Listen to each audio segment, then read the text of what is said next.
Fantasy? Film. Fight! What'd you fucking say? Fantasy. Film fight!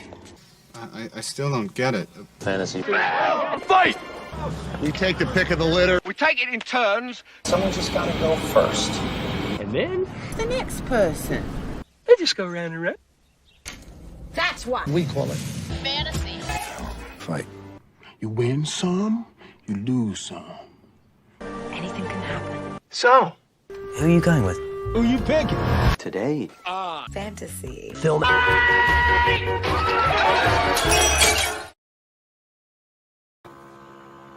Ladies and gentlemen, welcome to episode number 77 of Fantasy Film Fights, the show where we take a random film topic and we draft it fantasy style. With me, as always, my co-host right over here, Mr. Tony Hill, whose channel this is. Tony, how you doing? Oh, thanks for reminding people that it's my channel. Muha, muha. Yes. Yeah, I'm doing People grand. seem to get that confused. I know. Yeah, any complaints or any queries, please come directly to me. If there are any complaints, please go to Christina Fasalo. She will tell you to go fuck off much nicer than I could ever do. All right, today on the show, we are drafting movies with a Batman, except we cannot select movies where it is an actual Batman movie. It has to be an actor who's played Batman, but another role that they have performed in. It'll be an interesting one. We've got a great panel joining us. There's one person we're still waiting on. Hopefully he shows up before I'm done introducing the panel, but we'll start off with my man right over here, returning. Malcolm, how are you? I'm doing pretty good, and just ready for this. Short, concise, to the point. I dig it. Down over here in the corner, Mr. Jonathon Caro returning. John, how you doing? Hi, how are you doing? It's been a long time since I've appeared in one of these episodes. I'm doing great. You know, I just thunderstorm knocked out my power earlier, but thankfully I have power to join on this episode, this fun episode, selecting movies that featured actors who played Batman. So Yes, let's have fun. Yeah, I feel you on the power outage thing. I had a power outage last night. I was supposed to be a part of a den study session and didn't get to join because I had no access to it. But yeah, luckily my power's back on too, so that's always a good thing. Okay, of the people who are with us, last but certainly not least, Batman is here. Hi Garth, how you doing? Yeah, Garth's a little under the weather. He's in his bedroom, locked out. Asked me to fill in at the last minute, so here I am. Flew over to his place. Should be a fun one. It should be a fun one, and I'm happy you joined. I don't agree with his list, but I'll do it.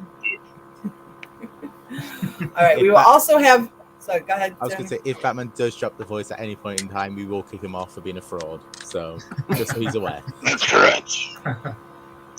Your throat's going to be hurting you tomorrow. And then we also have Chris Diaz joining us. Hopefully he will be here soon, but you want to know what we're going to get rolling without him. He's just not going to have a chance to get to select the draft order, but we're going to have to figure out how to determine draft order. Tony, how are we going about that? Yep, so I've got a question with a numerical answer. Whoever gets closest to the answer gets to decide draft order, so gets to pick who goes first, who gets stuck in the middle, and who takes it in the rear. What is the question for the week? All right, so the question. So we're going to go to the comic book books. So, how many pages are in the collected edition of the Nightfall series of Batman? So, okay, so this counts as 3 sections. So, it's part 1 is the Broken Bat, so which contains 6 Batman 491 to 497. Part 2 is Who Rules the Night, which Batman's Night 498, Detective to 500, Detective Comics 664 to 666, Batman Shadow of the Bat 16 to 18, and stories from Showcase 93 edition 7 to 8. And then part 3 is Night's End, which collects Batman edition 509 510, Batman Shadow of the Bat 29 and 30, Detective Comics 676 677, Batman Legend of the Dark Knight 62 63, and Catwoman Volume 2. So are these graphic novels or are these like comic books? No, those are the issues collected in trades, not a graphic novel. Okay. I'm going to stick with the number that just popped into my head. No clue if it's even in the realm. Hey guys. Hey, Chris joined us. You got here just in time to participate in maybe being able to select the draft order. Don't repeat all the books, but you can repeat the question for me. So, Chris, for you, the question is, how many pages does a collective edition of the Batman Nightfall series mean? Oh, I don't have a board with me, but I will take a guess.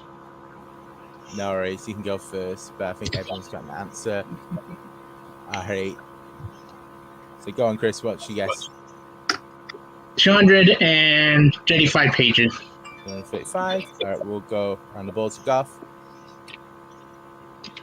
Batman, 832. And Jonathon. I put 2,222. And Malcolm. I put 299. And Peggy. I went with 1,002. All right. So the correct answer, being 32 off. Why the fuck did I ask a question about a comic book store when I've heard Garth tell so many stories about working in a comic book store? Correct answer, 864. Wow, nicely done, Garth. Ooh, someone's got some background noise that they need to mute when they're not talking. I don't know what the dishes dropping in the background is, but I can hear. But Garth, it falls upon you, sir. Who's going first? Who's going last? How are you setting up this draft order? I'm bummed I was 30 off. I'll just say that. All right. So let's see. It's usually good to be in the middle. I'll go Peggy, Malcolm, Jonathon, me, and Chris. Just make it a nice. Excellent. All right, I like that. Yeah. All right, so we're going clockwise. Nice. Love it when that happens. So, just going to say as well, so the aim of the game today is we are drafting people, movies starring people that have played Batman. I am changing the script here because I looked at it and went, oh wait, they're just going to be picking the same 3 people all the way through. So, the rule is, you can only pick 1 Batman each round. So you can't do like 4 Michael Keaton films, 1 Christian Bale. You have to choose every round you have to choose a different Batman and fill it out. Oh, so okay, so I once knew you this take was gonna happen. once you take like a Michael Keaton movie, you cannot take another Michael Keaton movie. Yep, once you've done Michael Keaton film. Oh shit. All right, Garth, does that change your draft strategy at all, or are we good with the order you set? It's all right. There's 8 Batman. So. All right. I like it. It's making sure you're okay with it. All right, so it falls upon me. I'm officially on the clock to start off this draft of movies with a Batman. And I don't think my first draft pick is going to come as any surprise to anyone because I have long proclaimed to be a Richard Linklater stan. Yeah. And the movie Diaz Confused happens to have a Batman in it who plays a Banian. I am taking Ben Affleck Batman. I am taking Diaz Confused as my first overall pick. I'm curious, Garth, is that the one that you thought we were going to fight on or not? Not fight on. I was like, that's set aside for Peggy. That's her round 1 pick.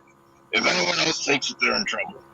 Also, No. Ben Affleck uses a cricket bat, so he's technically a Batman in the movie. He does wield a bat in that one. But yeah, it's one of my all-time favorite movies.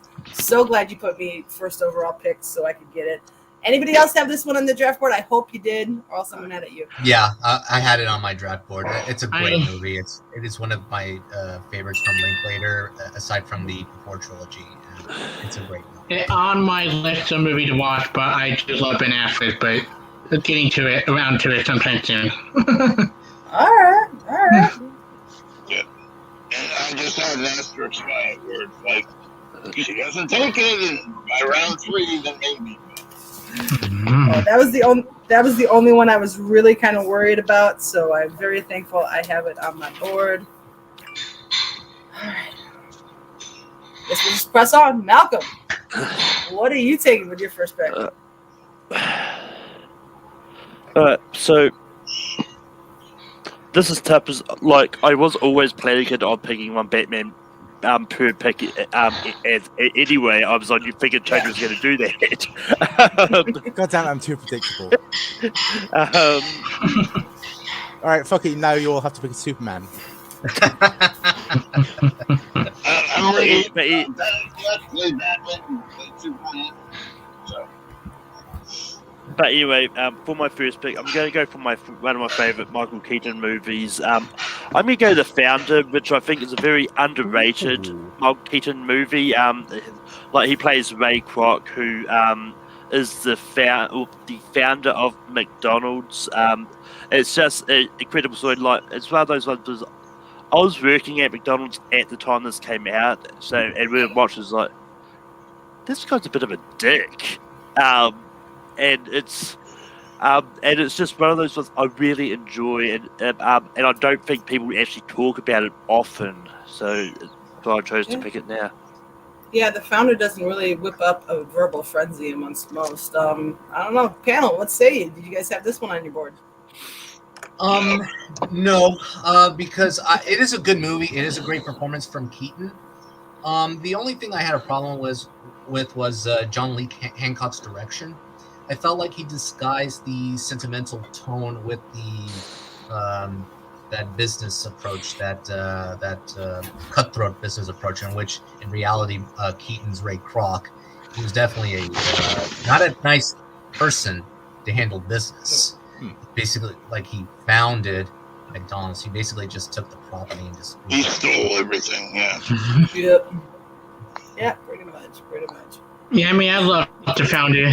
Not my favorite Keaton pick, but definitely one of the films that I love his performance. Love Nick Offerman's performance in it as well. And it's a disturbing true story that I was shocked learning all about when I saw the movie for the first time. Enjoy your match. But yeah, good pick. Enjoy your match. I'll see you later. Enjoy your match, Chris. Thank you very much. That and my girlfriend, she allowed me to use it. But yeah, The Founder. Just a girlfriend, not Mrs. Diaz yet. Don't jump ahead. That film in the Michael Keaton Renaissance that never really gets talked about. It kind of is overlooked back because of the other bigger films that Keaton did with, like 2010s. But it is that one where it's just like, you're fantastic at it. You're so good at it, and you get Nick Offerman as well, which is always good. Yes. Yeah. Sorry, this is Judy coming to say hello. Judy's staying with me for a few days. Hey, Judy. Hey. A lot of people dog sitting these days. Now that people are going on vacations, a lot of dogs. It's kind of my job. It's kind of my job, Garth. I know. Way to go, Batman. Look, World's greatest detective. All good. All good. Over here, I've got them on my monitors here. All right, so Malcolm takes The Founder. Jonathan, let's move over to you. What is your first overall pick for movies with a Batman? Okay. Yeah, you revealed her job. Great job, Batman. Anyway, I got a question for y'all. Do you like apples? Mm. Do you like apples? I got them. Well, how do you like this for apples? Huh? Oh. How do you like that? Goodwill Hunting. Thank you. This is a great movie. I love this movie, and I've been seeing a lot of posts today on Twitter and Facebook regarding Robin Williams passing. And there's a scene. Is it the anniversary? I think it is, but I saw. I've been seeing a lot of posts about it for Robin Williams. Yeah. But yeah, in addition to the scene, that infamous bench scene that about love and all that is a touching scene. But overall, this movie is about all these friends who want Will Hunting. They all want what was best for Will, including his best friend Chucky, played by Affleck, of course, starring Affleck. That scene where they're sitting on the car during their job, where Ben Affleck's character Chucky says that you're sitting on a winning lottery ticket, and he wants what's best for him. And that's the true testament of a best friend. Because just wants Will to have the best life he can, because he has that 1 in a million chance of him being the best person he can on this planet, just being a true. Good Will Hunting, one of my favorites. Yeah, this was my backup pick in case someone picked Days Confused off the board before I got to it. Yeah, it was definitely Good Will Hunting was going to be my number 2. I will be shocked if someone on this panel did not have this movie on their draft board. They were on my short list, and I do like Good Will Hunting a lot. Well, Garth is going to be very upset. Yeah. This is here in Boston. And this was his number 1. He loves the movie. He loves all the Elliott Smith music in it. He's probably got some name drop story about Elliott Smith and knowing him and all that crap. Anyways, it's a brilliant movie. They deserve the Oscars for writing it. And great acting, great direction, great music all around. So, bummer, Jonathan. That would, you know. I'm sorry. I picked the draft order, and he went right. I was gonna say it kind of falls on you, buddy, because you put him out of you. Yeah, it was one of those things where I figured Dazed and Confused for Peggy, Good Will Hunting for Garth. You know, I thought people they respect it. Doesn't always work that way. Oh well. All right, anybody else want to chime in on Good Will Hunting, or should we press on? All right, pressing on. Garth! Oh, sorry. Go ahead. Go ahead, Malcolm. Yeah, all I was going to say is I haven't seen this in a long time, but I do remember liking this movie. But yeah, it very much holds up. Just quick say, it's the anniversary of Robin Williams' death, so that explains a lot. But it probably is the best drama that Ben Affleck has been in. There's probably if you go into the action film, there's maybe one or two that are slightly better in terms of just what they're going for, but this one is just overall just so good. Especially when he goes out of character and does the interview with the government guy. Yeah. And does that wacky interview. Retainer. And I keep your nose to the grindstone. And I can't believe that Ben fucking Affleck is the first one to get 2 films on this list. Out of the people that have played Batman, Ben Affleck is the first one to have multiples. Despite how bad the movies are, he is a good Batman. In my opinion. He's not the best Batman. Yeah, not the best Batman. All right, someone's got people yelling behind them. Yeah. We might have to intermittently mute someone. Don't worry, I'm on it. I just cannot hear him. All right, cool. Good Will Hunting is off the board. Garth, I am so sorry that happened, but you've got to have a backup number 1 pick. What you got? Yeah, Garth's going to be very upset when he hears that I didn't get Good Will Hunting. All right, so next on Garth's list, we have a Mr. Val Kilmer movie, and it is Tombstone with Val Kilmer as Tom Holland. I'm your Huckleberry. What's the little note? Good choice. Well on my list as well. So, great Western, well written, well directed, and Kilmer steals the show. He's not just a supporting actor, he's one of the mains, in my opinion. Wonderful, wonderful movie. Yeah, I just watched the documentary Val last night. I love the section on this one. I didn't realize that, I don't want to spoil anything, but he made them put packs of ice underneath his bed at that scene where he tells Kurt Russell to leave because he wanted to feel kind of pain or whatever. He wanted to make sure that he was as uncomfortable as possible. Yeah. I'm dude, that's some commitment. And also that freezing, cold, staunch, death. Yeah. Mm-hmm. Yeah, I never realized how serious of an actor he was. I always thought he was kind of the pretty boy Hollywood type of actor. I never realized how serious. Yeah, from interviews, he's almost method. He gets really. The documentary Val is a touching and also sad film regarding his career. I do have a confession. I have never seen this movie.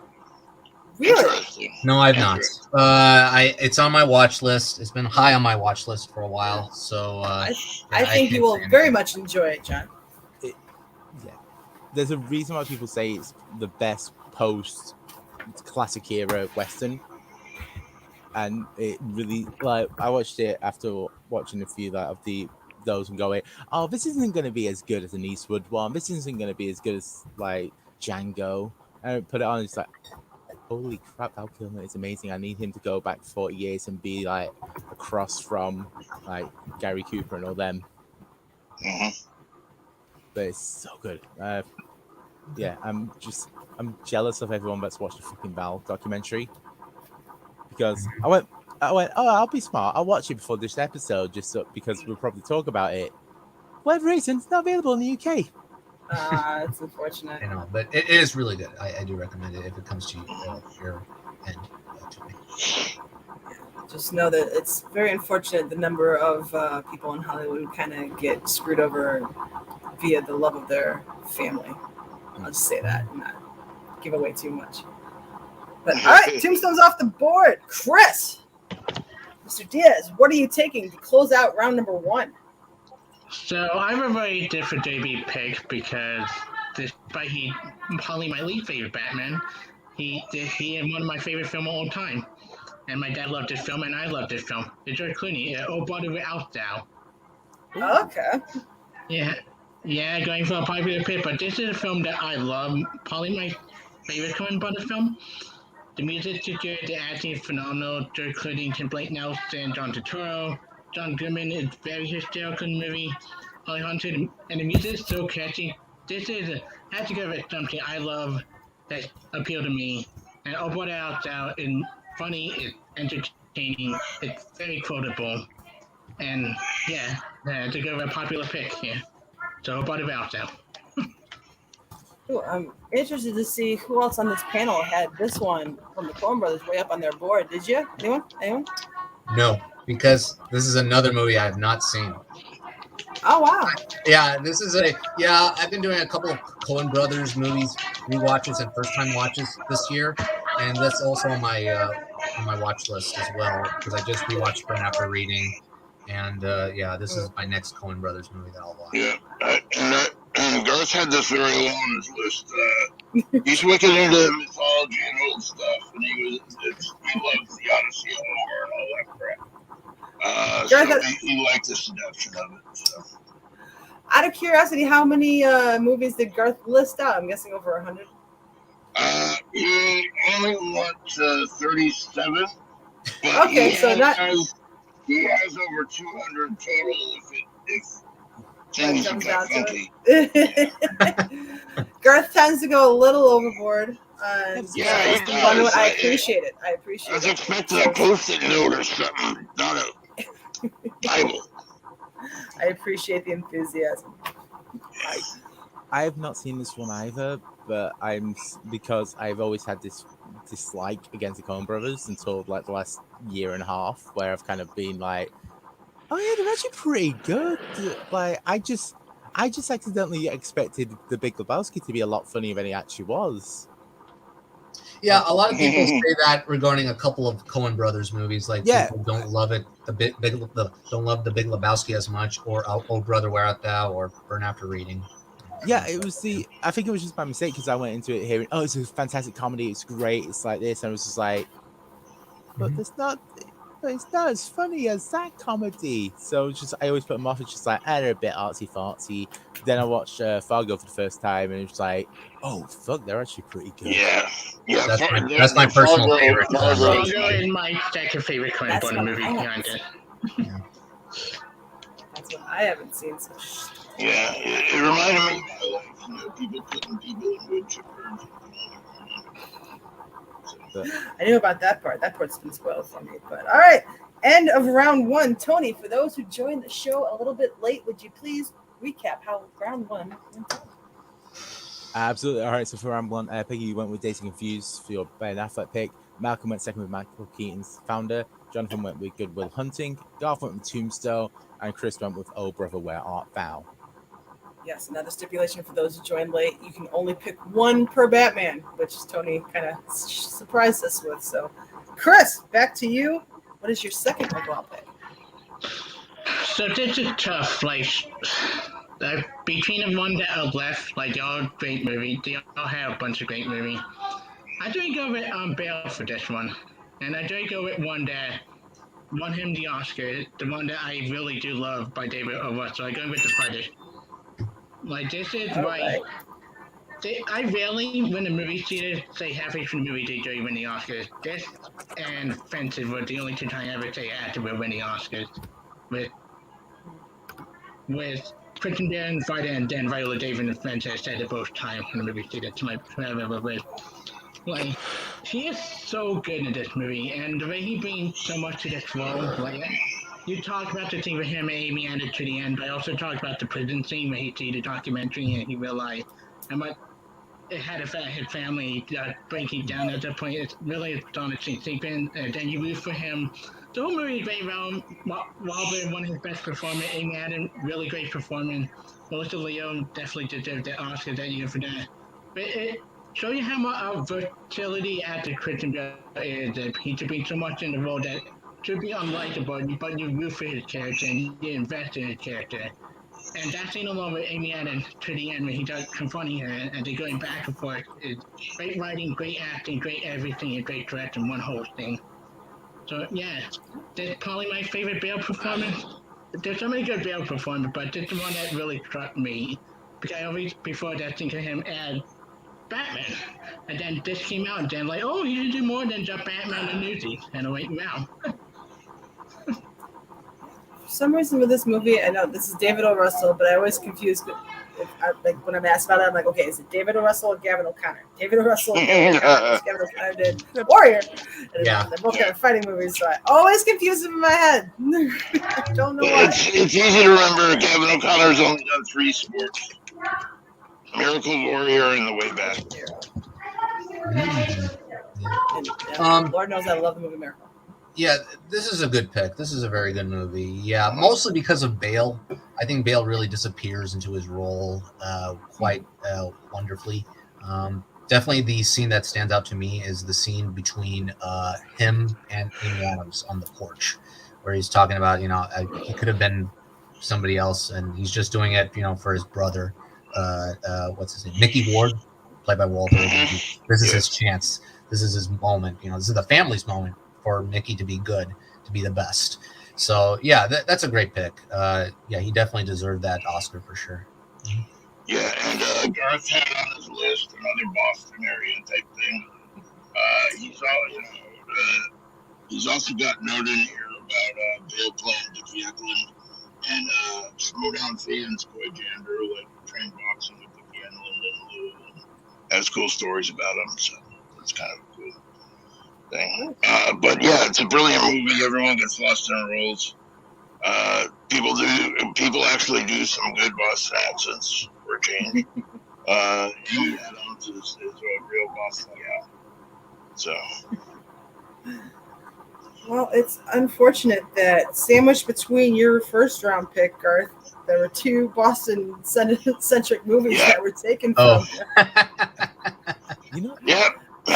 So unfortunate, but you're up, sir. There's nothing like that. Oh, hang on a second. Wait, Tony, do you want to say something? I was gonna say, so this film always, when you watch it, it goes this feels like was written for Bale. It was like he's the person that he'll do the body transformation, he'll do all that. No, Brad Pitt, Matt Damon both dropped out for scheduling. Then they went to fucking Eminem. Eminem nearly played this, but he couldn't do it because of scheduling with music. So they went to Bale. Bale was picked after the 4th round pick for this movie and won the Oscar for it. And won the Oscar. Way to knock it out of the park, Christian. He did that body transformation thing, with the machinist. Got really into it. Well, sometimes I'm just curious to see the Eminem version.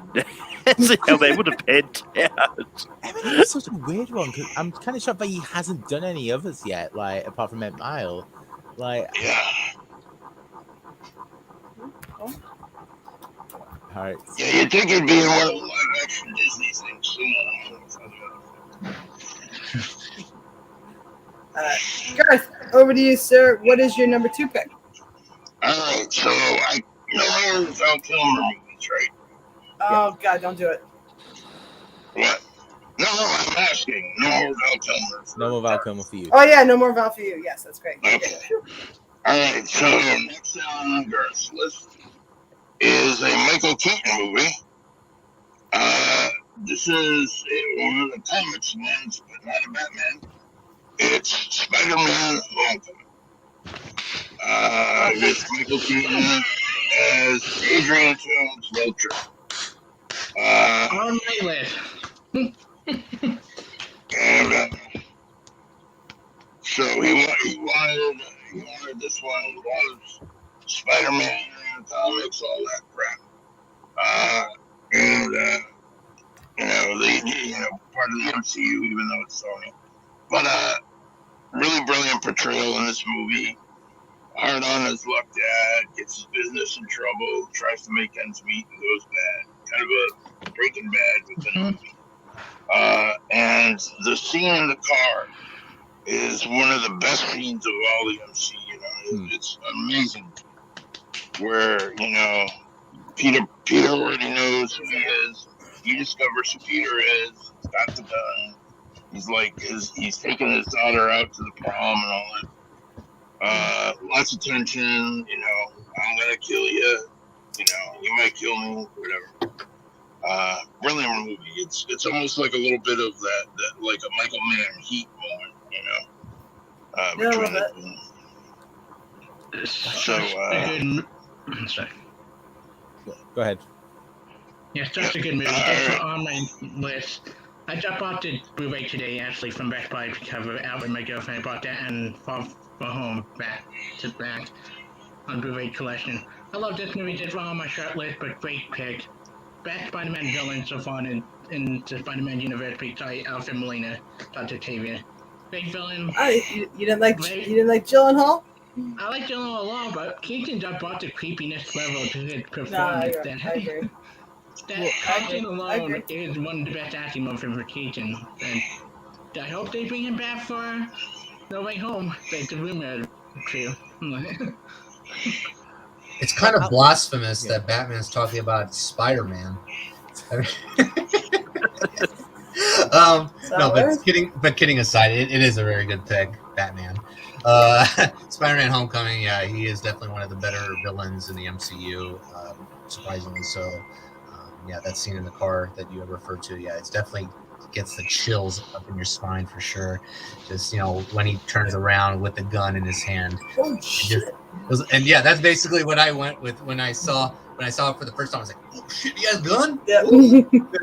He's gonna kill him right there in the school. But yeah, that is a very good movie. It does feel kind of reminiscent of a John Hughes movie in a way. Echoes of it, touches of it. But yeah, very good movie.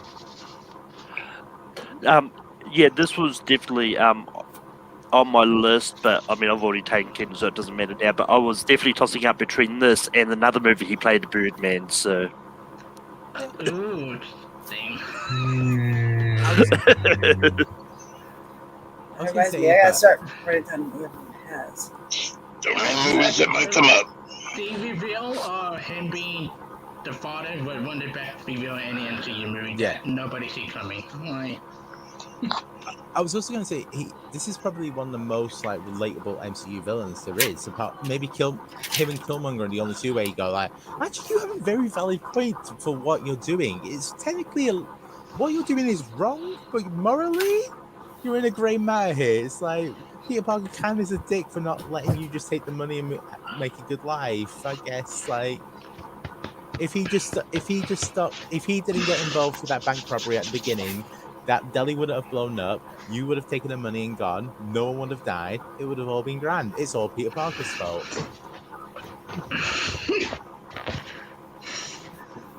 That one way of looking at it. Peter Parker is a natural terror. Jonah Jameson is right. Okay, so Spider-Man Homecoming, gone. Jonathon, your second pick. What you got?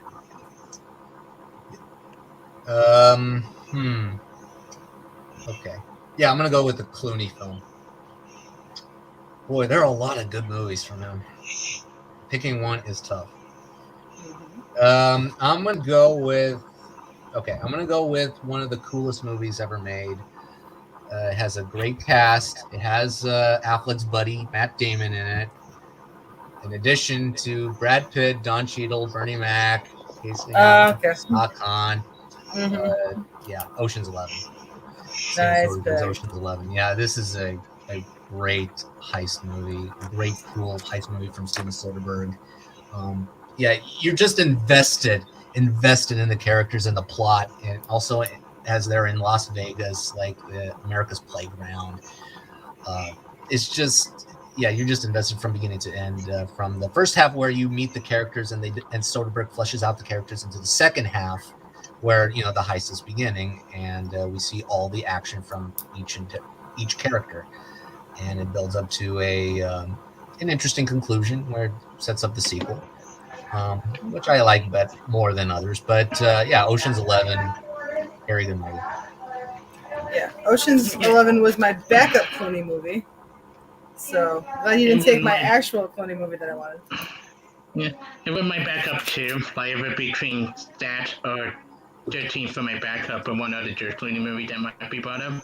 But yeah, I love all the Ocean film. And yeah, I hope if they ever do another one, they bring Clooney and the gang back. It's really been true so far. And it's a fun movie. I love both Ocean 11 and 13 a lot. Andy Garcia is a great film in Ocean 11. Huge Andy Garcia fan. So yeah, good choice. This movie plagues me a little bit because my first ever family match, they asked who directed Ocean's 11. I could not pull Soderbergh at that point. I couldn't. I look back and cringe nowadays, but that one, nope, I couldn't pull it. Shameful. I will say shameful, yes. I will say that I actually came to this movie quite late. I did not see it when it was first released. I saw it probably about 7-8 years later. So, and the first time I watched I saw it in the theater. I guess the audience was definitely cheering while they revealed what actually happened. Yeah, I was blown away. I did not see it. I was like, "Oh shit!" It was very smart for sure. But yeah, it is definitely a rewatchable film for sure. I mean, it's hard to believe it's 20 years old this year. Mm-hmm. Is it really already 20 years old? God damn. Mm. And Peggy, a bit of studying advice for Ocean's 11 and Soderbergh. Brad Pitt eats a lot in these movies. He's always chewing on stuff. So just picture him having a soda and a burger. Rusty always has food. Yeah. So he's got a soda and a burger. Soderbergh. I remember reading something about the Ocean series where I love this trilogy. I think they were some of the best films made, especially in the 21st century. But there was something really interesting talking about how this and Training Day were really the films that really helped bring the cinema back after 9/11. Like, these were the ones that people, you had Shrek, which was for the kids, but then these two were like the ones for tempos from adults to go in and just like, oh yeah, I'm gonna now go in back into a room full of people and like not feel scared. So it has a really strong thing in, but no one really gets talked about. But it's so good. Like, just like this, it's one of those things where you put so many of those people together and you go, oh yeah, one of you is going to be shit, and the other's going to be carried by the rest of them. No, everyone was absolutely firing on all cylinders. Like Bernie Mac probably is the best in the whole trilogy. Yeah. I will say one more thing before we move on that I saw in the feed that the comfort movies. I think Amaru listed it as one. Yeah, he did. It's definitely a comfort film for sure. Like, you just want to just plug it in, stream it. You just want to have a good time. That's all. I can see that for sure. All right, cool. Ocean's 11 gone off the board. Malcolm, what are you taking with your second overall pick? So for my second overall pick, I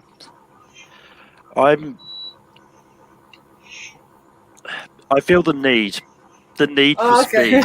I'm going Top Gun. No.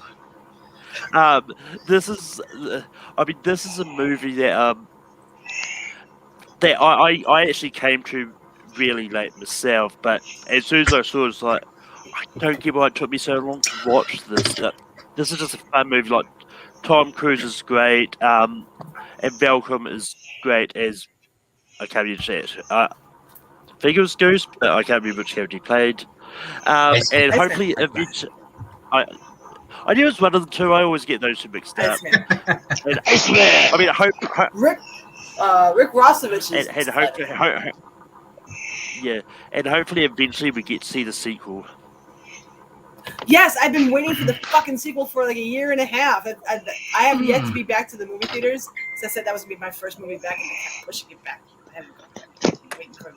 I check Fandango like every other week to see if the tickets has released for that one yet. Not yet. Is that coming out this year? Thanksgiving.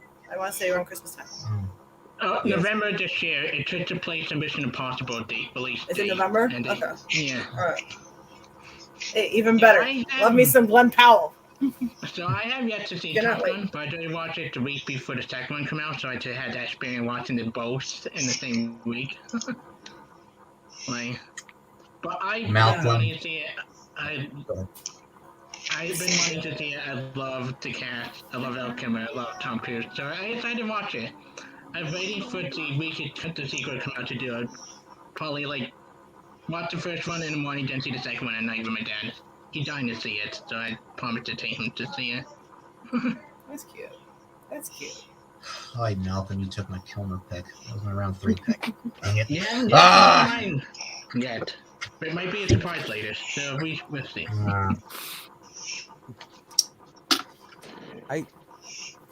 I've heard rumors that Tom Cruise was asked at one point if he wanted to play Batman, and now I just so want to see Tom Cruise as like an old man Batman. Little baby Batman? Little old man baby Batman, just like old man baby Batman. Old man baby Batman. Did they ever do that Batman 2000 or something like that with they have Gotham looking at you, Batman I'm looking at you. There was an animated one where it was all futuristic. Batman Beyond. Batman Beyond, that's the one. Batman Beyond. Have Tom Cruise be old man Batman. Well, they're planning on Michael Keaton being old man Batman in the Flash and doing a Batman Beyond. I'm even looking at Kevin Conroy, but yeah, he's not in the one. Yeah, in the CW shows, Kevin Conroy did it. They reveal that he in movie, but not a lot of real like.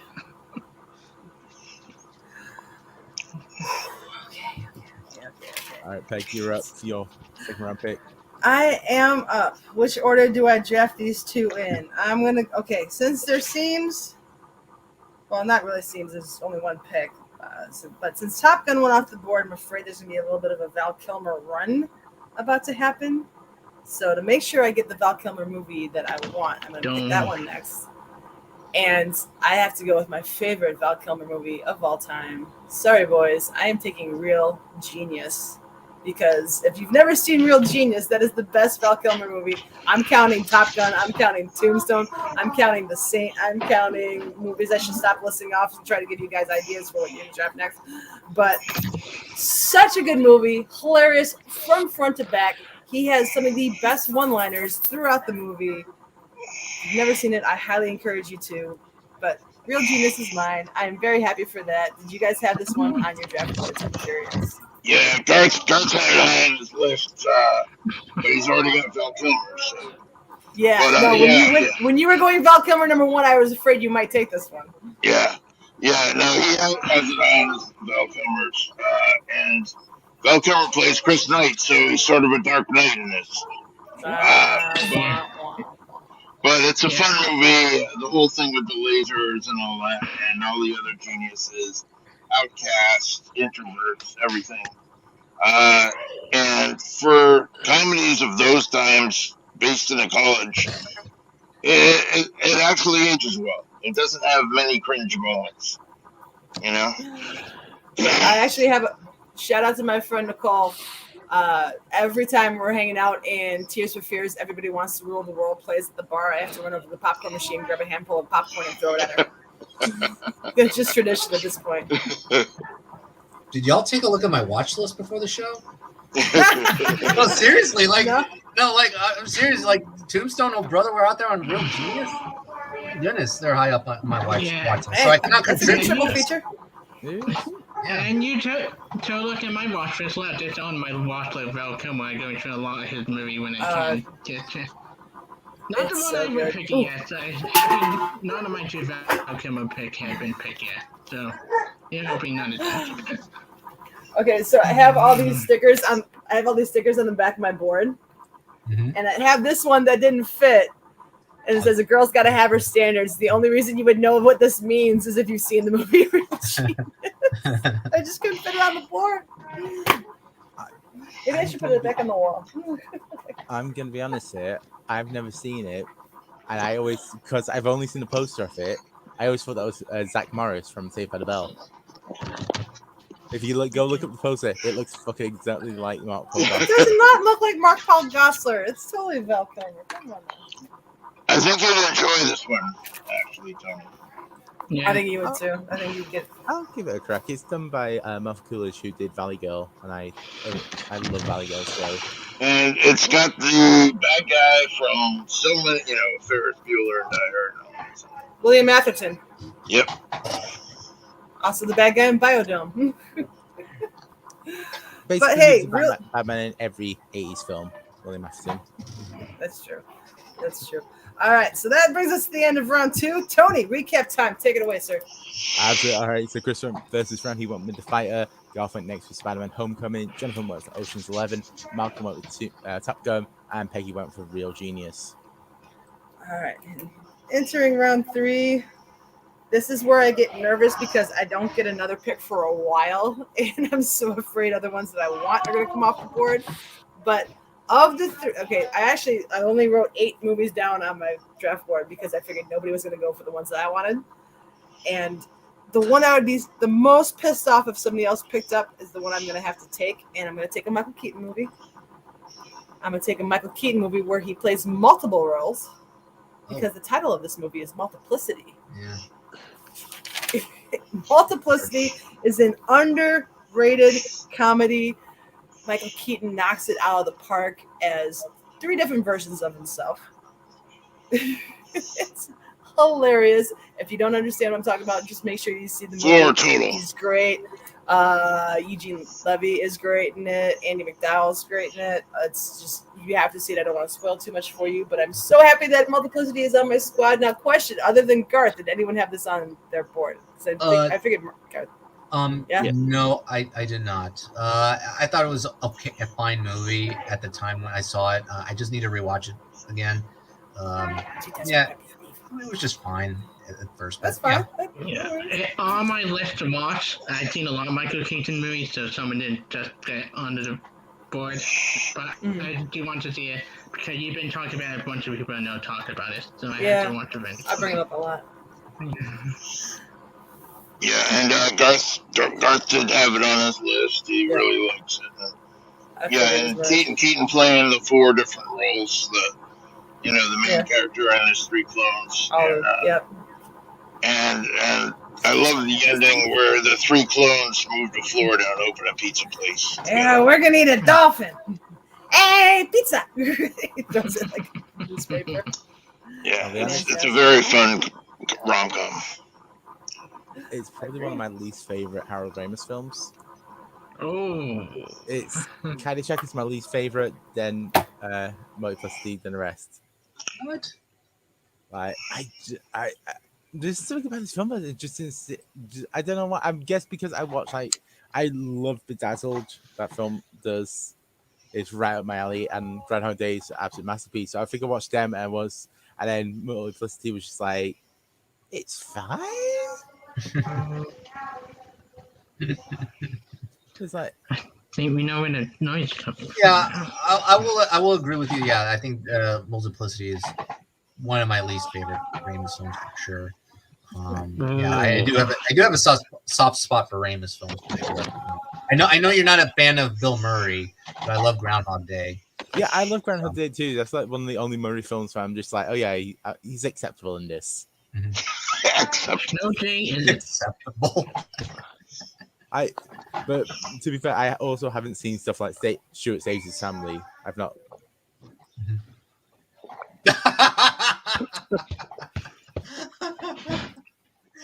Anyone Yeah, got she Paul did not Preston's number by any appreciate your chance? dislike for Harold Ramis. You don't need to see Stuart Saves His Family. No, you don't. Be all right. Unless you're studying for the SNLs. I don't Yes, think I need that'd to be worry about the about only that. reason to really visit that one. All right. Garth- Very happy with my squad. So, sorry, I cut you off, Carl. What were you saying? I was gonna say, Garth wants some SNL exhibition match. Gotcha. All right. Very happy with my squad thus far. Malcolm, what are you adding to your squad? So I'm going for a Batman I don't know if anyone actually initially thought of, but I'm going for this Batman started off in a TV series that he had his movie back in '66. Adam West was in Meet the Robinsons. I'm taking Meet the Robinsons. I think this is an underrated Disney animated movie. And I look like I'm just pissed off Chris with this. But yeah, this is an underrated Disney movie. This is a I've just actually watched it for the first time this year and really loved it. It's one that I was actually avoiding for a while, but it's a great movie. And yeah. I haven't seen this one, so I leave it to the panel. You guys got this one on your boards? I do like this film a lot. I think the message at the end is beautiful. It just with Adam West and like a few others that were like trying to find good movies to do. This is one of the really good Adam West movies. I just keep forgetting he was in film. I try to look him up like just earlier. But good pick. Like not my animated pick of my pick, but it was a good one. I have nothing positive to say about Meet the Robinsons. So. Yeah, I'm in the same boat. All right then. You know, Malcolm, your taste seems to be a bit like an acquired one compared to most. You know, you do you, and I respect it. Yeah. I mean, I'm not like Angel Brown, just plays to the polls. Yeah, no. You shouldn't play to the polls. Everybody should embrace their own tastes and opinions. It's fine. You do you, man. Yeah, I am right when you get to my animated one. I was gonna say, Meet the Robinsons, it kind of just falls into that gap of just like of when I was in that age group where I was just like I wasn't watching Disney because I was too old and mature for Disney when I was what would have been like 13, 14. And then but going back and rewatching them, like there's some like it's kind of a poor period because you have like before it you got Chicken Little, Home on the Range, Brother Bear, Treasure Planet, which kind of sucks. It's kind of like that was kind of like the last of the poor ones before you get Bolt and then The Princess and the Frog. And then it kind of kicks off the. That bad. Treasure Planet is bad. It has some good moments in it, but it's bad. It's okay. Thank you, Josh. I'll go in the middle. All right. I agree with Takes you Meet about the Robinsons and Home on the Range. Just don't get into Songs of the South. All right. Jonathon, you're up next. Well, I guess okay. Sorry, I just sidetracked. My older brother actually put that on his. We did Christmas in July, and he put Songs of the South on his just background. He's special needs, but he put Songs of the South. He wanted it for Christmas. I'm like, I think you're okay, Rob. I don't think you need that one. No, yeah. He doesn't know any better. He doesn't know. Anyways, moving on. Jonathon, what's your next pick? Okay, so I guess we're gonna keep this Disney train going because I'm gonna take a movie that is voiced. This person voices Batman in the Lego Batman movie, in the Lego movie, Will Arnett, and he voices a chef named Horst in Ratatouille. I was wondering when this movie was gonna come off the board. So Ratatouille. I love this movie. Talk about a comfort movie. This is don't watch this movie while hungry. Like you'll definitely be frustrated. And it's like, why can I not have this food, these meals? Ugh. But yeah, this is one of my all-time favorite animated and Pixar films of all time. The scene that stood out to me with Horst is when he discusses like how what he got into in the situation, and my favorite is, "I killed a man with this thumb." That made me laugh. But other than that, I mean, it's basically about a rat named Randy who is just passion for cooking food, but obviously his rat father does not want him to chase that passion because it connects with humans, the human world, and he's just takes umbrage against what do to rats. So yeah, this is a wonderful movie, a wonderful movie that you're just immersed with that Parisian atmosphere, and again with the food. And it just ends with that great monologue by the late great Peter O'Toole, who voices the critic.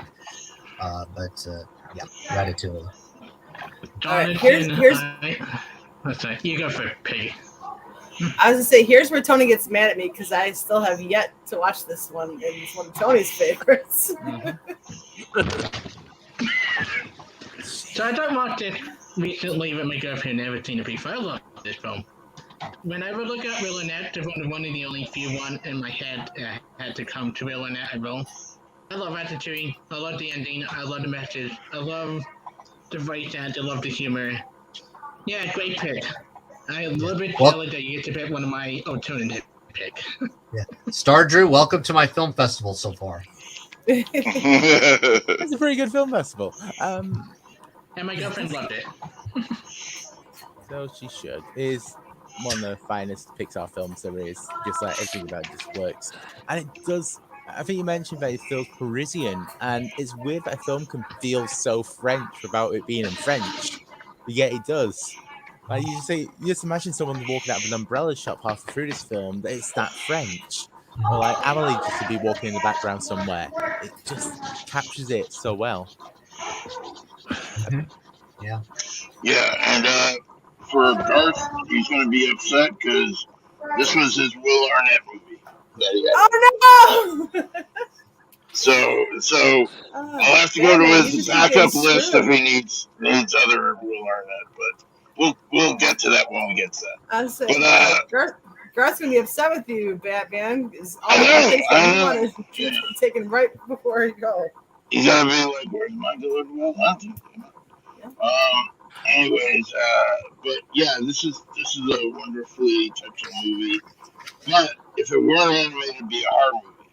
Some rat takes over a guy's body when he's unconscious and makes him do things against his will. Yeah, it's totally sounds like a horror movie. Yeah, that sounds like something David Lynch would have pitched. Yeah, so imagine if this were live action, it would not be a touching, feel-good movie. But I never want to see that David Lynch version of Ratatouille. Yeah, with all those big swarm of rats in the kitchen. Yeah. There'll be an ear in somebody's dish. Well, yeah, if you think about the Le Poisson song from The Little Mermaid, where the chef's chasing around Sebastian, that would be kind of a horror movie. Yeah, this was also my Will Arnett pick as well. But this was also one I thought that people would be going for the main Batman's first, and I could have snuck this in at the 5th pick. Clearly, I was wrong, but it's the way it goes sometimes, unfortunately. So, I'm just going to quickly point out before we move to Batman for his pick. We've just picked 2 animated 2007 films in a row. Do not let us down. Uh-oh. I don't know if there's a third one that can't be picked, but there is another one. But unfortunately, Kilmer is off the table for Garth, right? So yeah. Limit. That come out the same year? Michael Keaton are off the list. Did that come out the same year as Ratatouille? Nope. Oh, okay. Spoil my list. And Val Kilmer and Michael Keaton are off the list, so that goes way down on some others. But all right, so who do I go with next? I will go with Christian Bale next, and I'm gonna take him as Patrick Bateman in American Psycho. Okay, we're good. All right. Now this one. people, unfortunately, who didn't read the book or didn't quite understand the movie and kind of like idolize them or whatever. There's a lot of mixed ideas about this movie, but I recommend reading the book and watching it where he's not a good guy. You know, hopefully most people will get that, but some don't. Similar with Fight Club, but he dives into this role. He kills one of the bad Jokers, so that feels good. Oh yeah.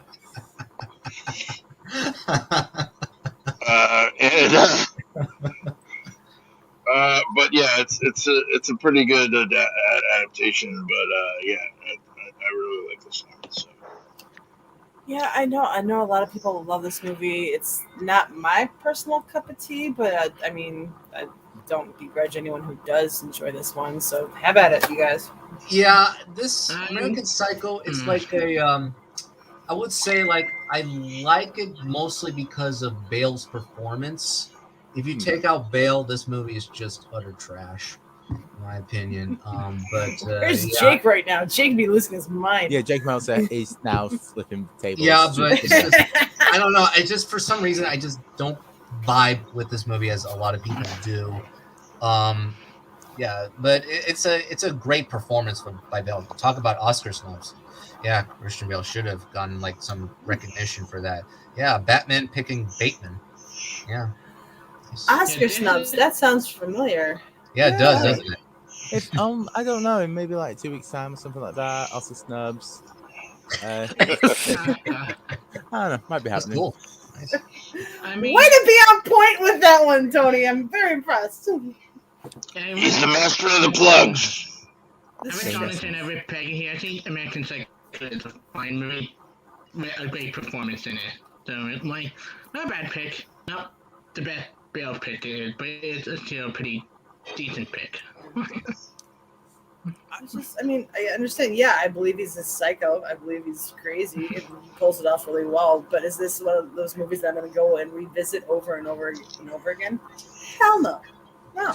He only gets to hear Jared Leto, the worst Joker there is, so they're the bright spots today. And this was his top Christian Bale. He had a lot more before this. Just want to put.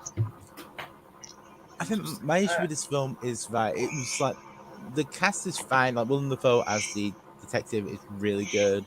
It's like, but it just goes. It's being weird now for the sake of being weird.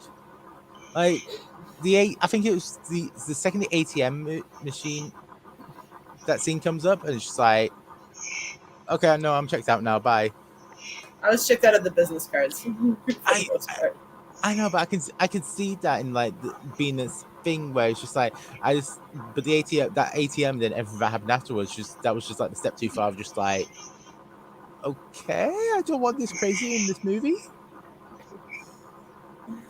Malcolm, any thoughts or? I mean, I like American Psycho. I think it's a good movie.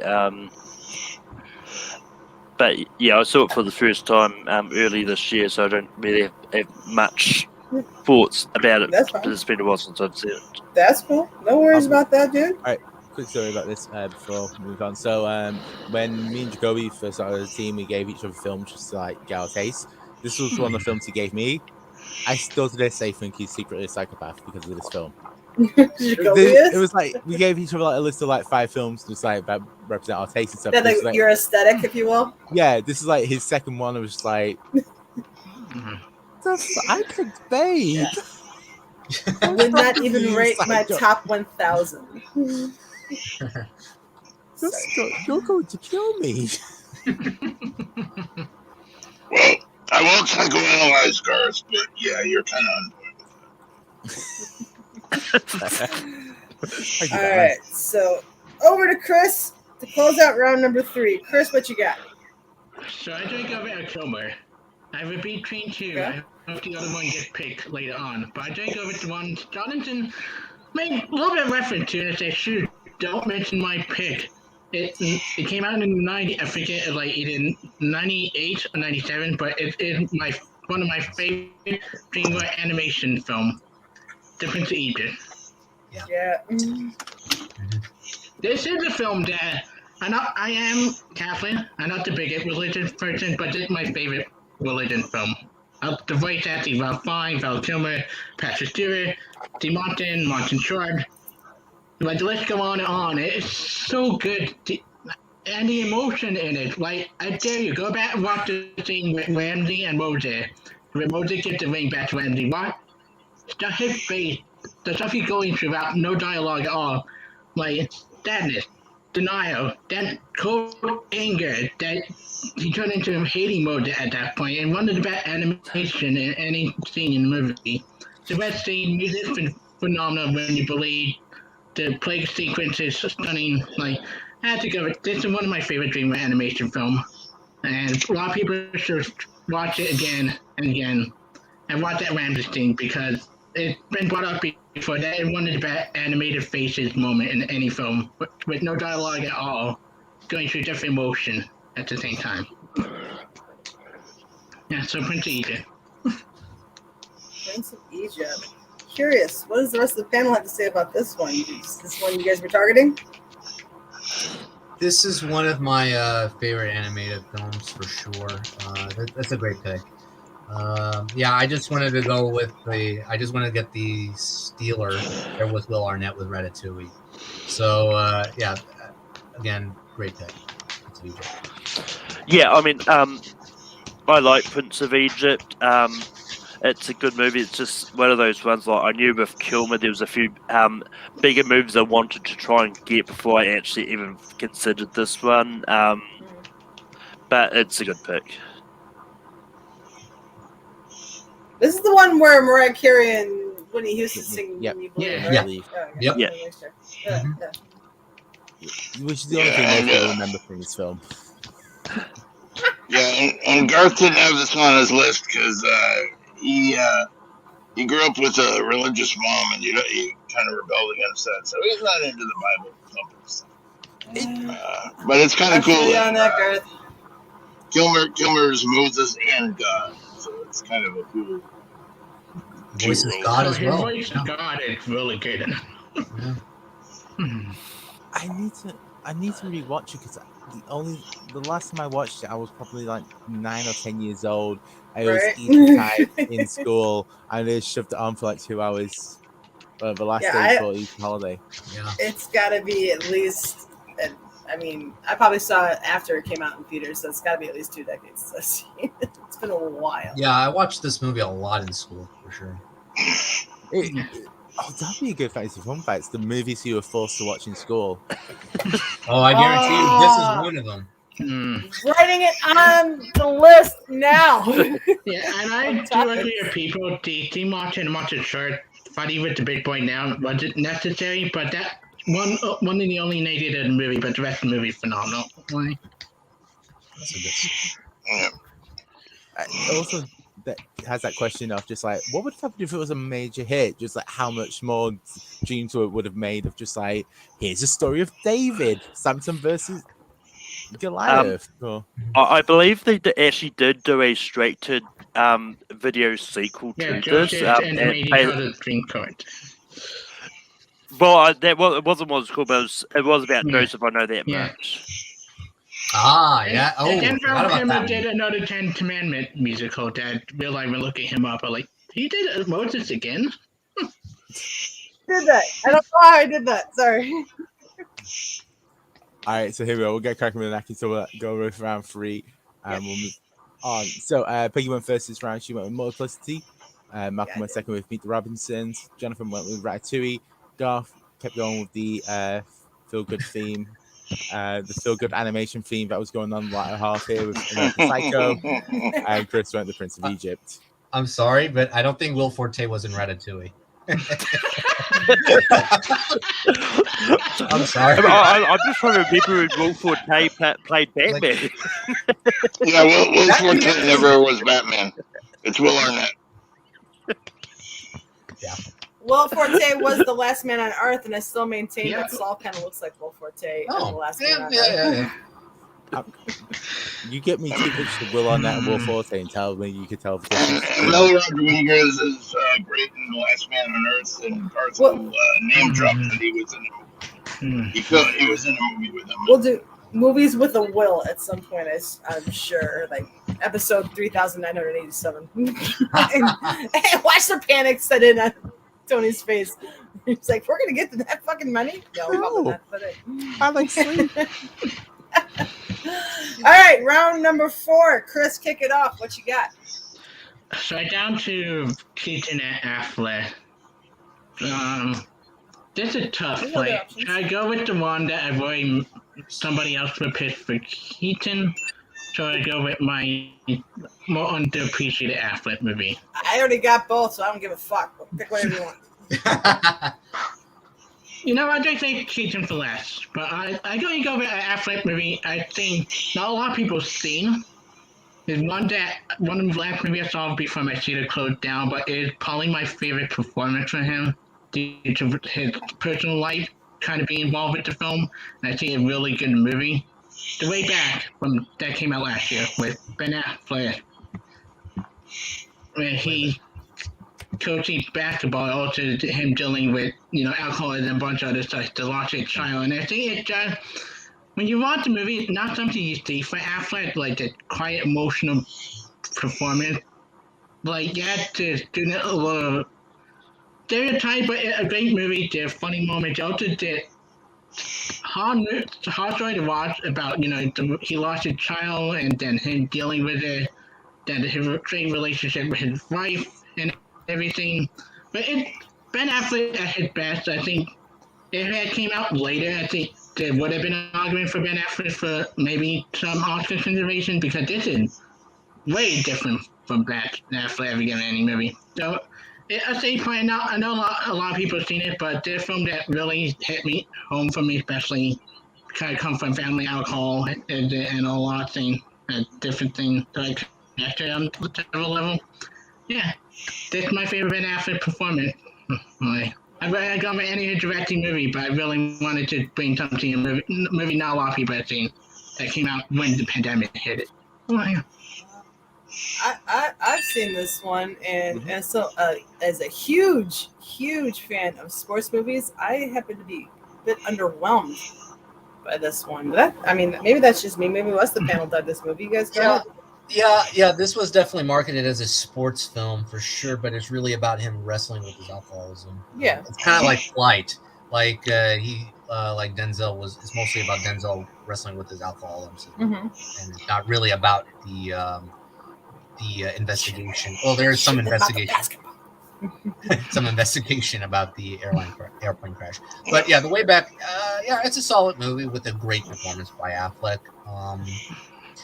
I'll be honest, like, I've seen it only one time. I'll probably rewatch it again, just because, I liked it a lot. It's also from Gavin O'Connor. Gavin O'Connor. But it's good. I'm an American.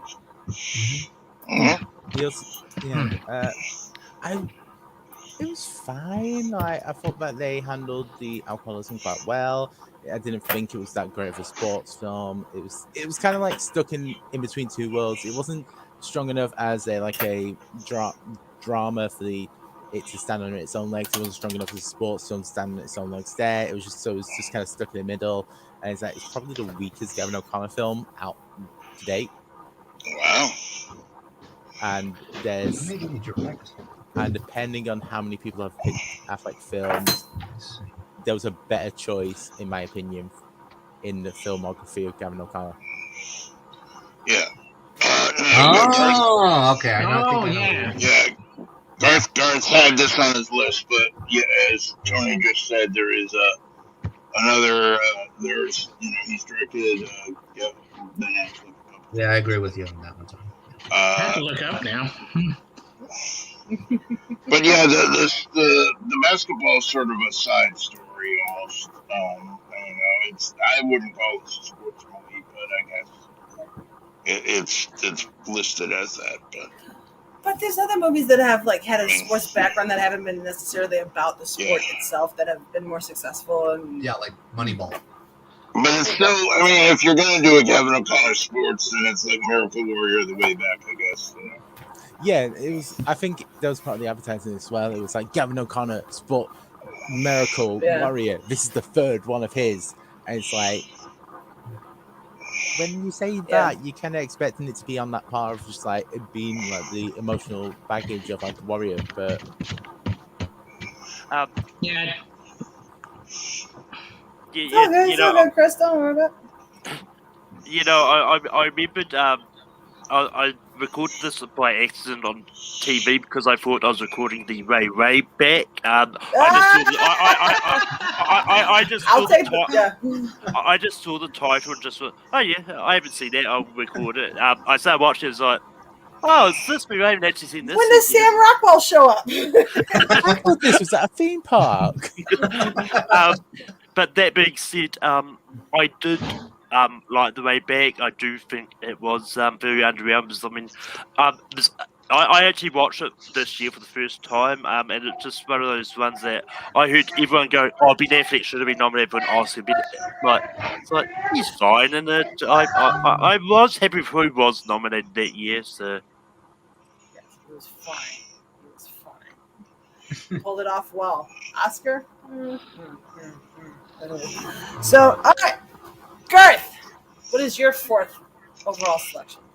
All right. Well, since Jonathon took Good Will Hunting, Garth's going to go for another Ben Affleck, Matt Damon movie. He's going to go for Dogma. Son of a bitch. With God damn it! Yeah, that's good. With Ben Affleck as Bartleby and Matt Damon as Loki. Yep. Hugh falling into trying to figure out how to get back into heaven. And it's a really fun Kevin Smith movie, and really enjoy the storyline and the way it deals with religion in a funky way. And, kind of explores like the loopholes and things, and like if you think this, then you think that. Points out the fallacies and all that. And exactly, yeah. And Alanis Morissette as God, and Alan Rickman as the voice of God. Metatron, and he's so wonderful. R.I.P. Alan Rickman. I think this is one of my favorite roles of his, and you even get Chris Rock, and it's just jam-packed with good actors. Rufus the 13th Apostle is probably one of my favorite characters in the whole thing. I think this is probably Kevin Smith's best film. It's not my favorite film of his, but it's probably his best film, and I adore it. I have double this set. Here's one of the two right here on my wall. Yeah, I mean, I love Dom. This is my favorite Kevin Smith movie. I just think the creators of the Loki TV series missed out a chance to get Matt Damon to cameo in it. Has him have as a variation? Yeah, he played Loki in Thor Ragnarok too. So he played Loki a couple times. Great.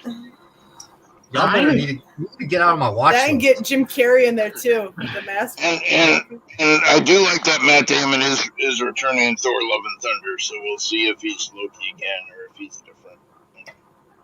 Y'all need to get out of my watch list, man. Because come on, I've not seen Dogma either. So because I'm also in a binge of Kevin Smith movies, I've not gone into that one yet.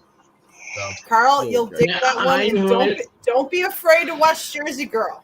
Don't be afraid. I watched that movie. I like Jersey. I watched that movie. Yeah. I have yet to see Dogma. I'm not the biggest Kevin Smith fan sometimes.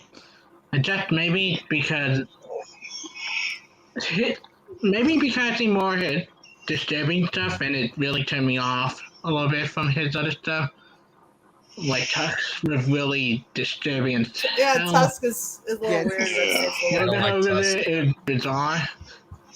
But I didn't mind the Jay and Silent Bob reboot, but I will get around to Dogma and Clicks and all of those. I just need to be in the right mindset to watch them. And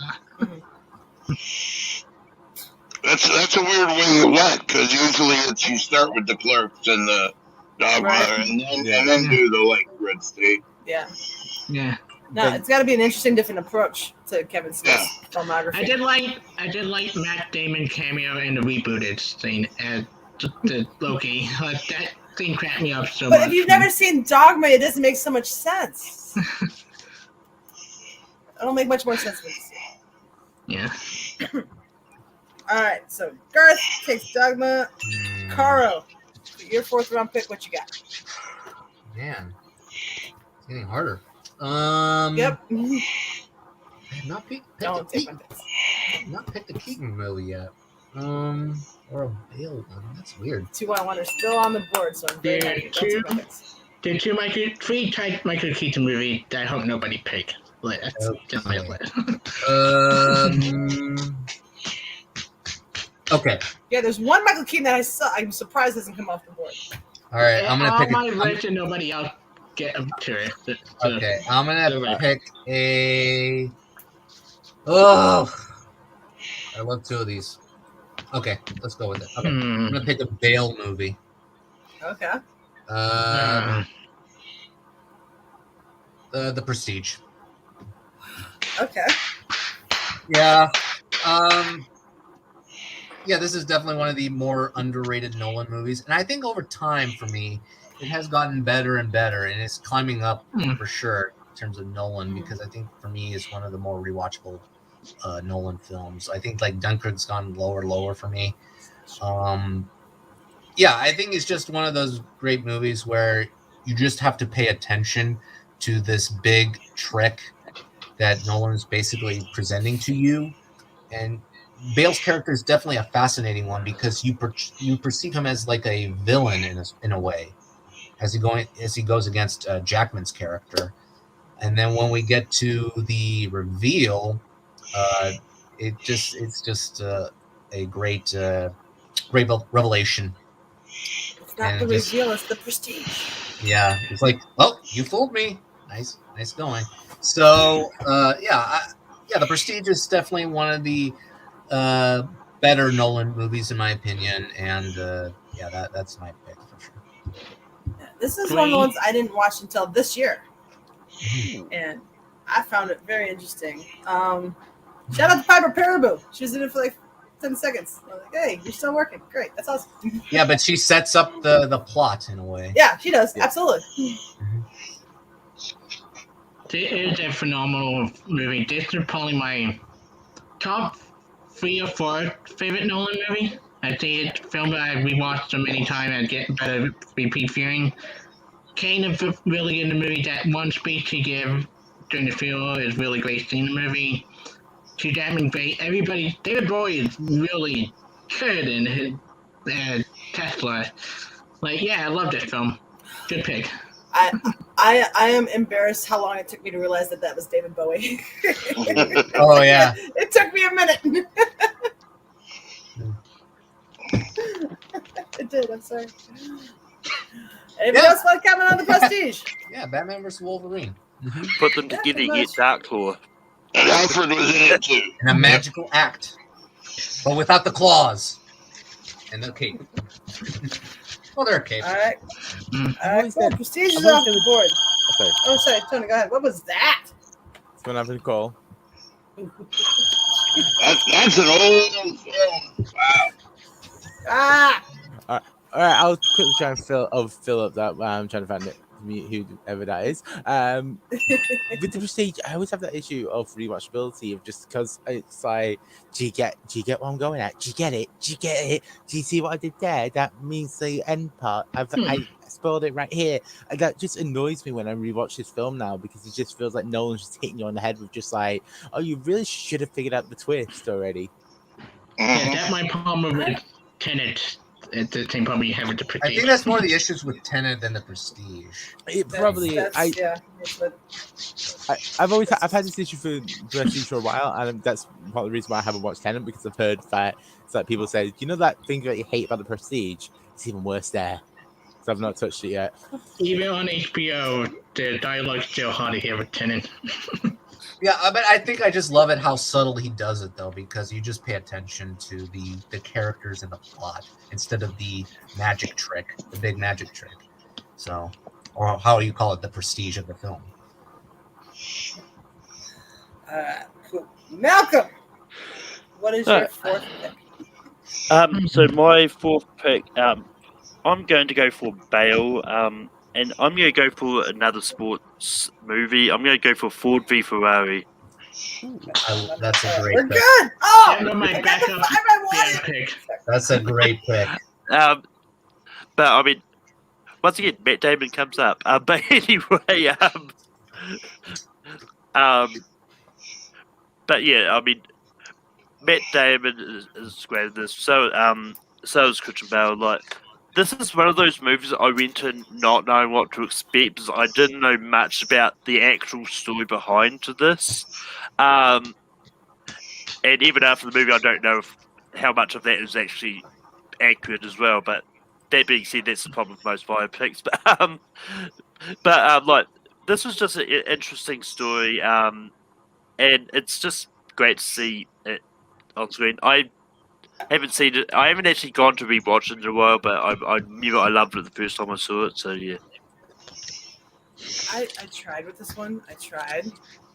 It didn't suck me in. I couldn't get into it. I don't know. You guys can go ahead and talk about it. But I was just like, I kind of checked out. Was sitting there staring at my phone like for most of the movie. Honestly.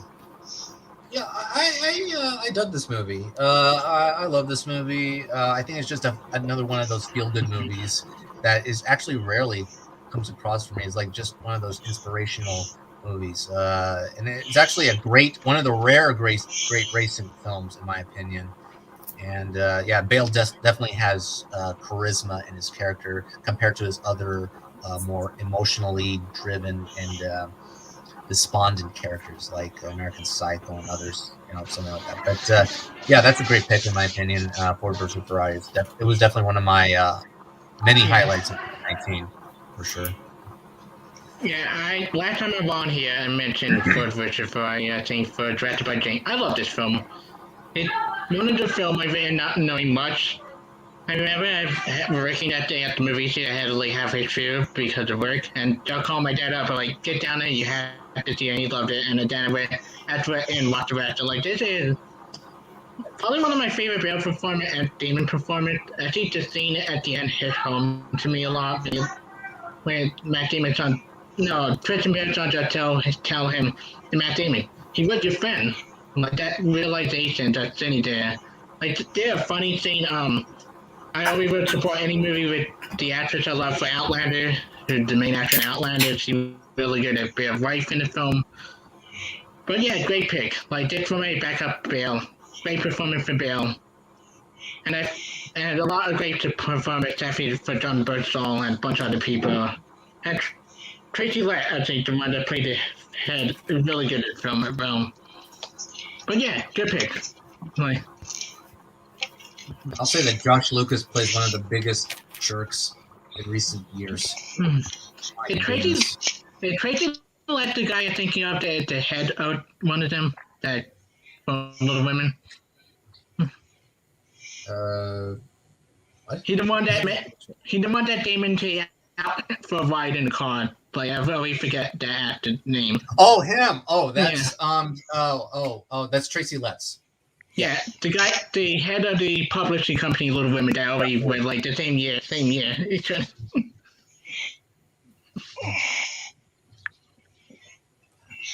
thing with Ford vs. Ferrari is that I wasn't that keen on it, but just like, dear God, like watching some of those scenes of driving, fucking beautiful. Yeah. Yeah, I think so.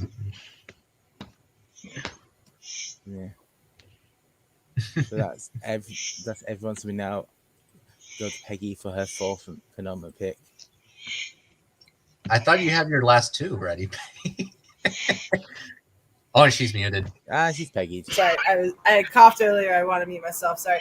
No, I got the 5 that I wanted. I just don't know which one to pick first, which one to pick second. You know what? I'm just gonna go, since there's a run on Christian Bale, and this was one of my favorite movies of the 2010s. I am gonna go with this one. An ensemble cast, and maybe I'm a moron, but this explained the whole mortgage bubble to me that happened back in the early 2000s. I'm going with The Big Short, which I think is criminally underappreciated. This is a fantastic movie. Christian Bale plays an investor or whatever, runs a whole like hedge fund or whatever.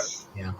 But yeah, just, I mean, the way they break it down to you, I mean, yeah, maybe they're spoon feeding it to you, but there's a lot of people out there in the world who needs this whole matter spoon fed to them because they don't understand what the fuck happened to have the economy completely drop out back then. And I think it's a brilliant film, and it's one of my favorites, and I'm so thankful I got it in my 4th round pick. Did anybody else have The Big Short?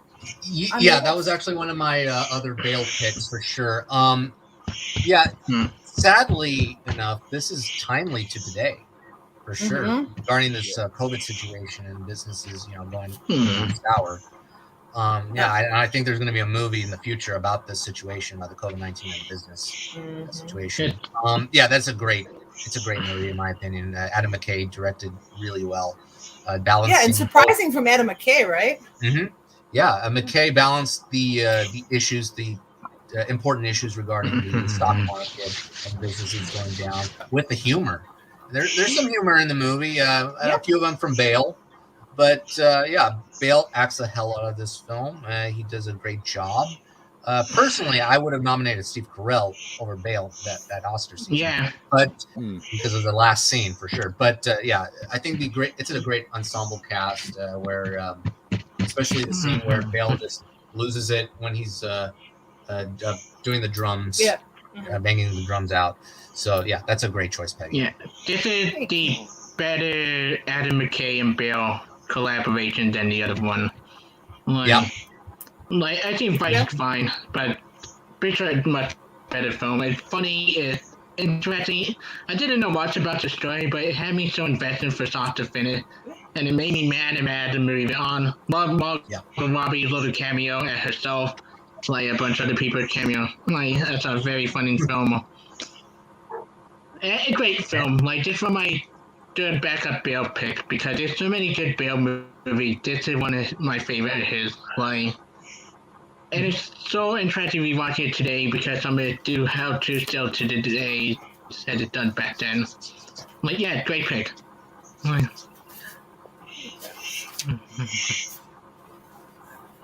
McKay, I think does a really fantastic job with everything in this film, and just this is the one that really goes.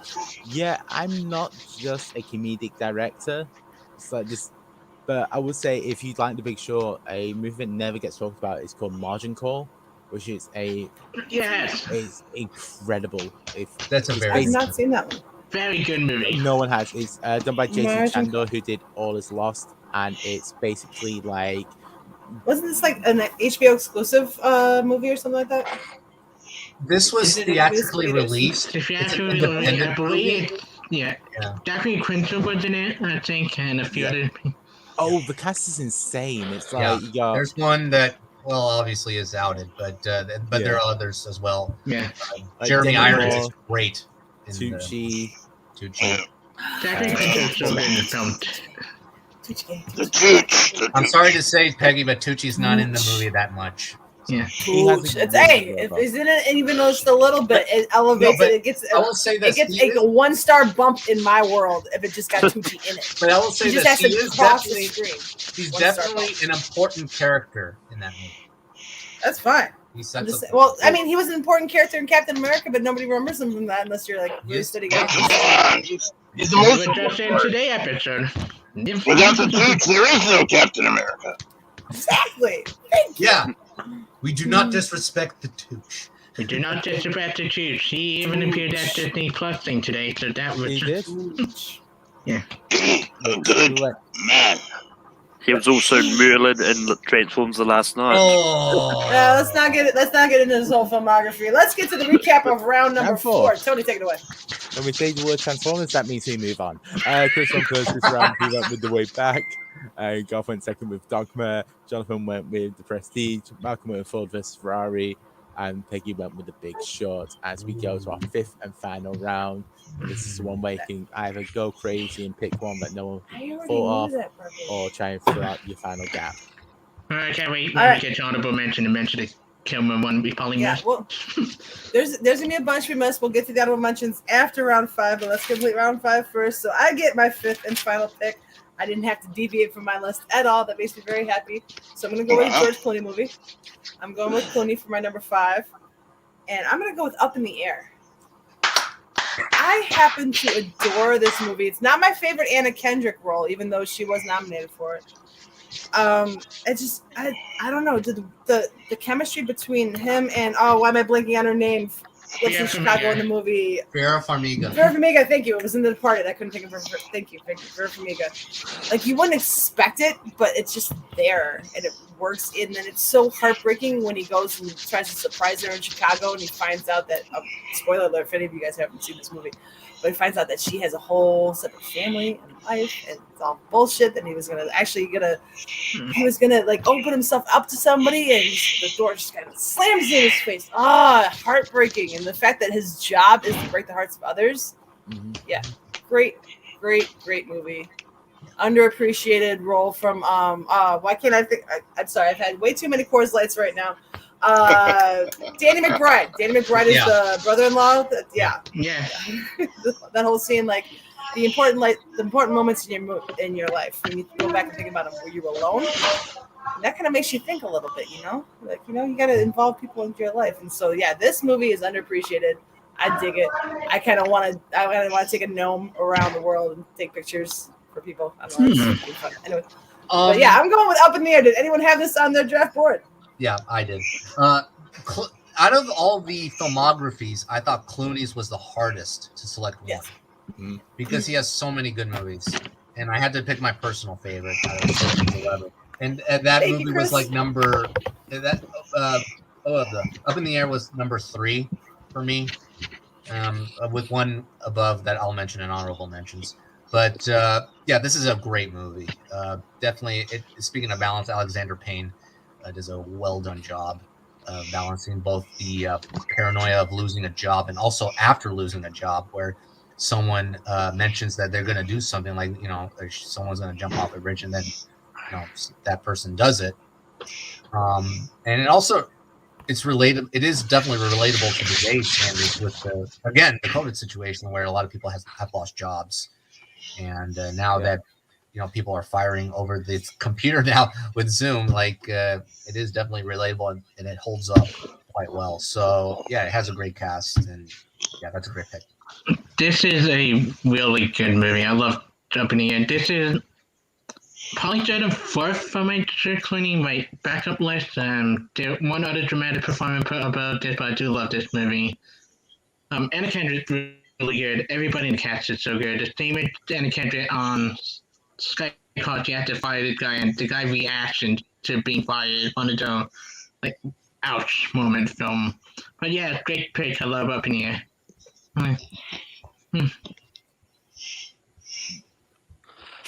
This is on my. I think I've seen it. I'm not too sure.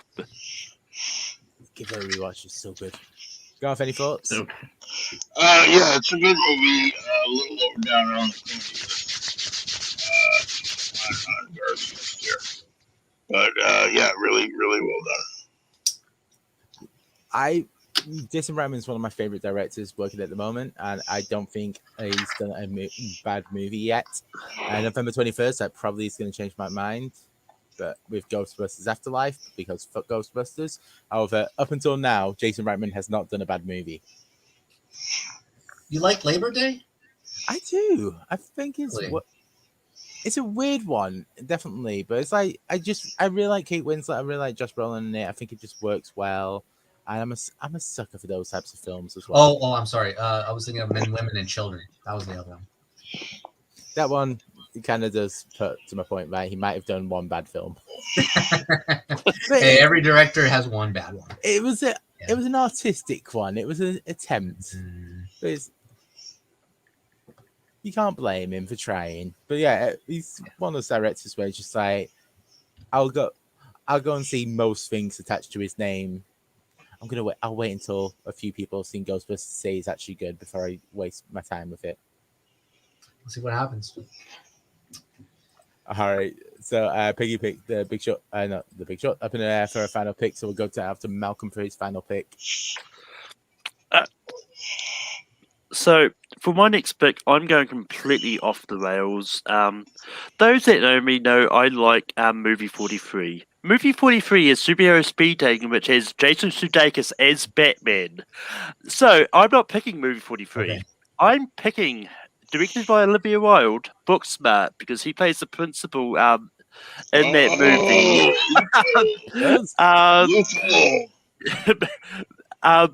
I love Booksmart. Booksmart is one of my favorite coming of age movies, and this is what I left for the last one because I was going to see if anyone actually remembered just to say played Batman in movie 43 enough to have one of his on here. But this is a fun movie. I love it. I'm upset. I will say this. I did see the teen movies episode, and I have to agree with I forgot to say it was a good movie. I think it was Christina who said it. Yeah, I'm with her on this one. Like, it's a good movie. I don't like jump up and down for the movie as many people are. I think that I just enjoy it, and I appreciate what Wilde did for the story itself. But look, after Booksmart, I can't wait for her next film. So yeah, it's a good pick. Yeah, but well done on the Sudeikis route. Yeah, I gotta say, Garth is already going to be upset about not getting Goodwill Hunting and stuff. But not knowing that Jason Sudeikis played Batman in movie 43, that would have opened up a whole bunch of Sudeikis movies. And he's got some great ones, but like Booksmart would have been the number one for Sudeikis. And for those playing the name-dropping drinking game, I'll say it for him. Garth taught Olivia Wilde video editing, and she was a nice lady in 2000s. Yeah, I didn't even realize Jason Sudeikis played Batman in movie 43. I knew that Booksmart probably would have been on my list. I love Booksmart. It's one of the films. Yeah. I took my mom to see it, and she hated it, but I love it. Then I took my girlfriend to see it, and she liked it. But I love Booksmart. Reading Video Stain, who now Fanny Bright and Funny Girl coming on Broadway National Carry for that. It was great. Catherine Devin's been a huge fan of hers and Justified. Can't wait to see what she does this year with Devin Hands and a bunch of stuff coming out. But great cat, Olivia Wilde did a phenomenal job directing the pool scene alone when she go briefing in water, and that one shot is freaking incredible. The one moment of silence and arguing and no dialogue, you just see them facial reaction, mouths opening, you can't hear what they say, kind of a small moment here. Great choice. I am so mad I didn't see a Jason Sudeikis Batman, otherwise it would have been on my list. It's a great loophole. And one more thing about Booksmart is a lot of people call it the female Superbad. So I love that Beanie Feldstein is Jonah's sister. I got to meet her, actually. I got her autograph after Hello Dolly. Very nice person in real life. Oh. Other people name dropping. Garth's going to be upset again. I told my mom this morning to get tickets for Funny Girl when she got out. Like, yeah, we're getting tickets. So go on Broadway when they open tickets. Yeah, that was a very smart pick. I think the thing that always stands out for me for Booksmart is just the Barbie doll scene. It's just so well done. Yeah. And for a directorial debut to do something like that, it's just like, okay, you've got balls of steel here, look.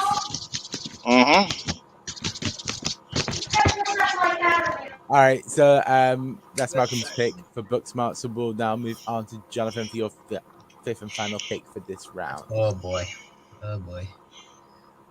Okay, so I remember you saying that you do recommend. Okay, you said we can pick from movies that are also TV movies, right? Yep. If they play Batman in any way, shape, or form.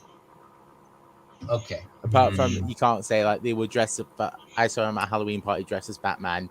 You can't count that. Okay. Yeah, some good ones here. You know what? I'm just gonna go with an underrated pick that I actually saw recently, and I can't get my phone to work. Oh, here we go. Some underrated pick. Okay, so Adam West. Okay, so he does have a cameo, I believe, in the beginning of the film. Okay, and it really sets up this very crazy mockumentary that I really appreciated and adored, and I'm thinking to this day it's still very funny because once it hits those jokes, is really, really funny. I'm gonna go Drop Dead Gorgeous. All right, that's nice. Yeah. So it's basically about teenage girls. It's a mockumentary in Minnesota about teenage girls getting ready to be crowned as a pageant queen in called the Sarah Cosmetics Mount Rose American Teen Princess pageant. Wow, what a wordful word now. Anyway, that sounds like a horrible 5-pointer. I hope he doesn't write that because I'm going to feel sorry for anybody who's going to get that. The Sarah Cosmetics Mount Rose American Teen Princess pageant. Y'all got it? PJ, watch it. Don't do that. All right. Anyway. I don't remember. Drop Dead Gorgeous. So it has a great ensemble with Kirsten Dunst leading as the optimistic teenager who just idolizes this Diane Sawyer, of all people, to just be the best that she can be there. But we also meet this bratty mother, Gladys, played by Kirstie Alley.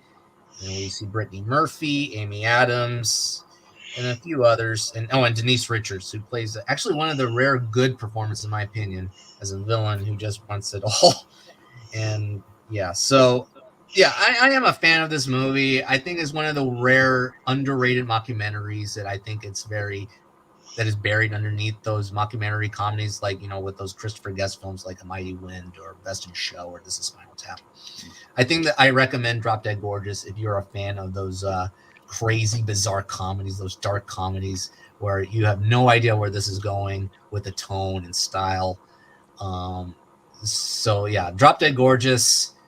This is basically the craziest pick because I could have picked many other good movies, or better movies, but yeah, I'm just gonna go with that one. Drop Dead Gorgeous. Drop Dead Gorgeous is awesome, and it's also Lois Lane's film debut as well. Yeah, Amy Adams. Amy Adams. So, but yeah, it works so well, and it's like very much. If it came out any other year, it would be like highly touted as like one of the best of those types of movies. But because it came out in '99, and just that year was just filled to the rim of just like one of the greatest movie years of all time, it just got lost in the ether, sadly. Mm-hmm. Yeah, I mean, this is one that I was considering for Adam West, but it's also one of those ones like I had written it down, but then I was like, have I actually seen this, or have I imagined that I've seen it because I'm thinking of something else? So I ultimately chose to leave it, but yeah. Yeah, I'm not sure. So sorry, Garth, you go first. Oh, no, whichever. Yeah. If you want, okay. Well, Garth had only 2 Adam West movies: Drop Dead Gorgeous and Badass. That was about it for the Adam West, but they're way lower down on the list.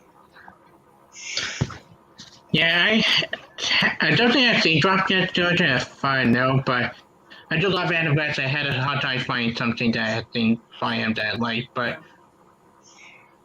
yeah, I had this as a backup just in case one of the ones that I didn't have. Yeah, like I said, like I said before, he had a cameo. He just has a cameo in the movie. Yeah, no, and that counts. It works. That's all you need. But I love that he's just characterized as TV's Batman in the beginning of the movie. It just makes me laugh. So one of the many dumb jokes in the movie that just got me laughing so hard. But yeah, it's a very good comedy. All right, over to Garth. Garth, what is your fifth and final pick? All right, so got to go with George Clooney one here, and I got Malcolm had a great loophole with the Jason Sudeikis. I got a bit of a loophole here too, because this movie has Michael Keaton in it, but he's not the starring role. This is George Clooney and Out of Sight, and Michael Keaton is in it in a small role, reprising his role as Ray Nicolette from Jackie Brown, because they're based on the books. Out of Sight is, George Clooney and J-Lo. Real fun rom-com crime comedy. Real nice mix of genres. And Albert Brooks is brilliant in it as well. And I just love it to death. It's the whole scene with they're in a car trunk and all that. And having a nice romantic comedy and all that. Lots of great twists and turns with the comedy and surprising like violence and all that. No, it's a movie that's well liked amongst those who've actually seen it. It's just weird that a lot of people have not seen it. It just doesn't do as well as I think that they hoped it did. Yeah, it stays out of sight for some people. But yeah, it's got 2 Batmans in it, so kind of cool. This is the film that. Oh, sorry. No, I mean, again, Clooney's filmography is it's too hard to choose, and yeah, Out of Sight is definitely one of the very good Clooney films for sure. Yeah, definitely underrated, and also a very good performance with Jennifer Lopez as well. I was about to say, this is the film that you go and watch and just go. If you just said like 3 more years in doing films like this, you would have been a fantastic actress. Instead, you went to do stuff like The Cell. Not seen it. Hey, I like The Wedding Planner. The Wedding Planner is good. I wasn't going to insult that, but The Cell. I can tolerate Monster-in-Law.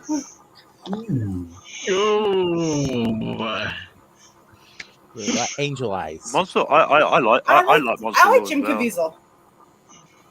I like Jim Angel Eyes is not bad. Yeah, anyone got any thoughts on the Outside? I guess it doesn't Yeah, another cool movie from Soderbergh. Yeah, really good movie. All right, so Garth's team is full. Chris, close out the draft for us. What is the final pick of the draft of movies with a Batman?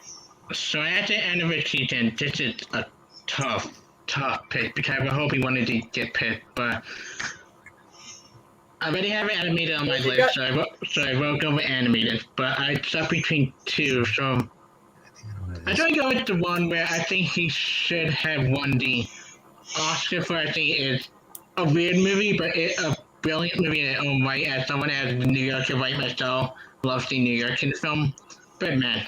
And I'm not going to say the whole freaking title because that is a long title.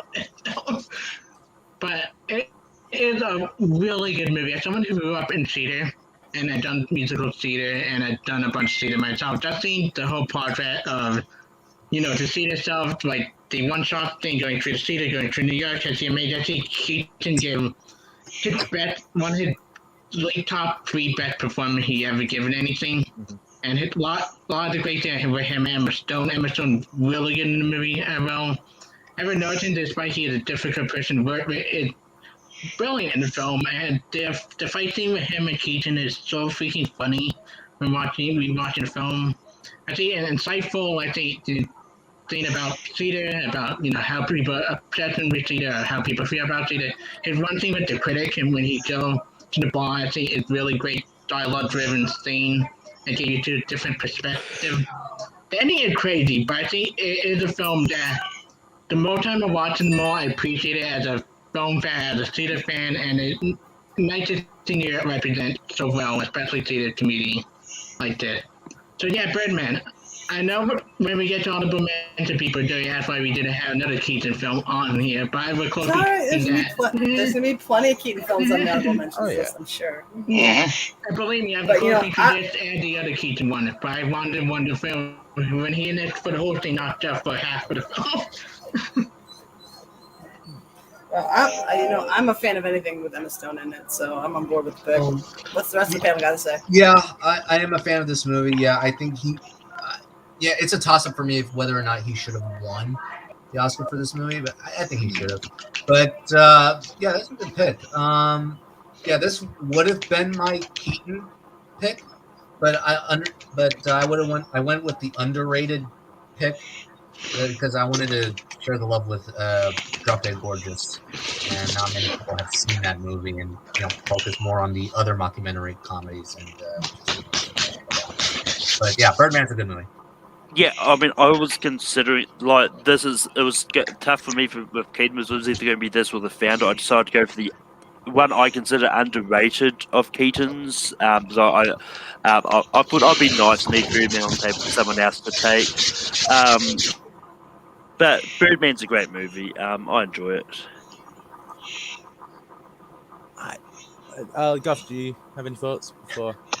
Yeah. Birdman's a really interesting movie, especially the dichotomy of him portraying a guy who played a superhero like him with Batman, and similar suit and all that, and so exploring that, and it's sort of like the same with Adam West, where after the Batman TV series, his acting, he was sort of like just known for TV's Batman.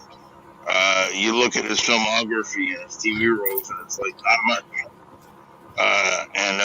So it's a nice exploration. Ed Norton, wow, he's awesome. And I also like that they did the not a real one take, but it's made to look like one, like Hitchcock's Rope in 1917. I like that stuff.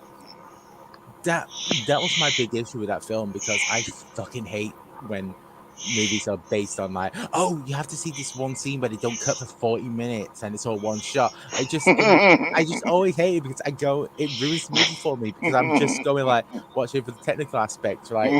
Did the exact same in 1917. It was you have to watch that one shot, the one run scene. It's so great. It's okay, I'm just sat there just all right, I'm looking for a cut.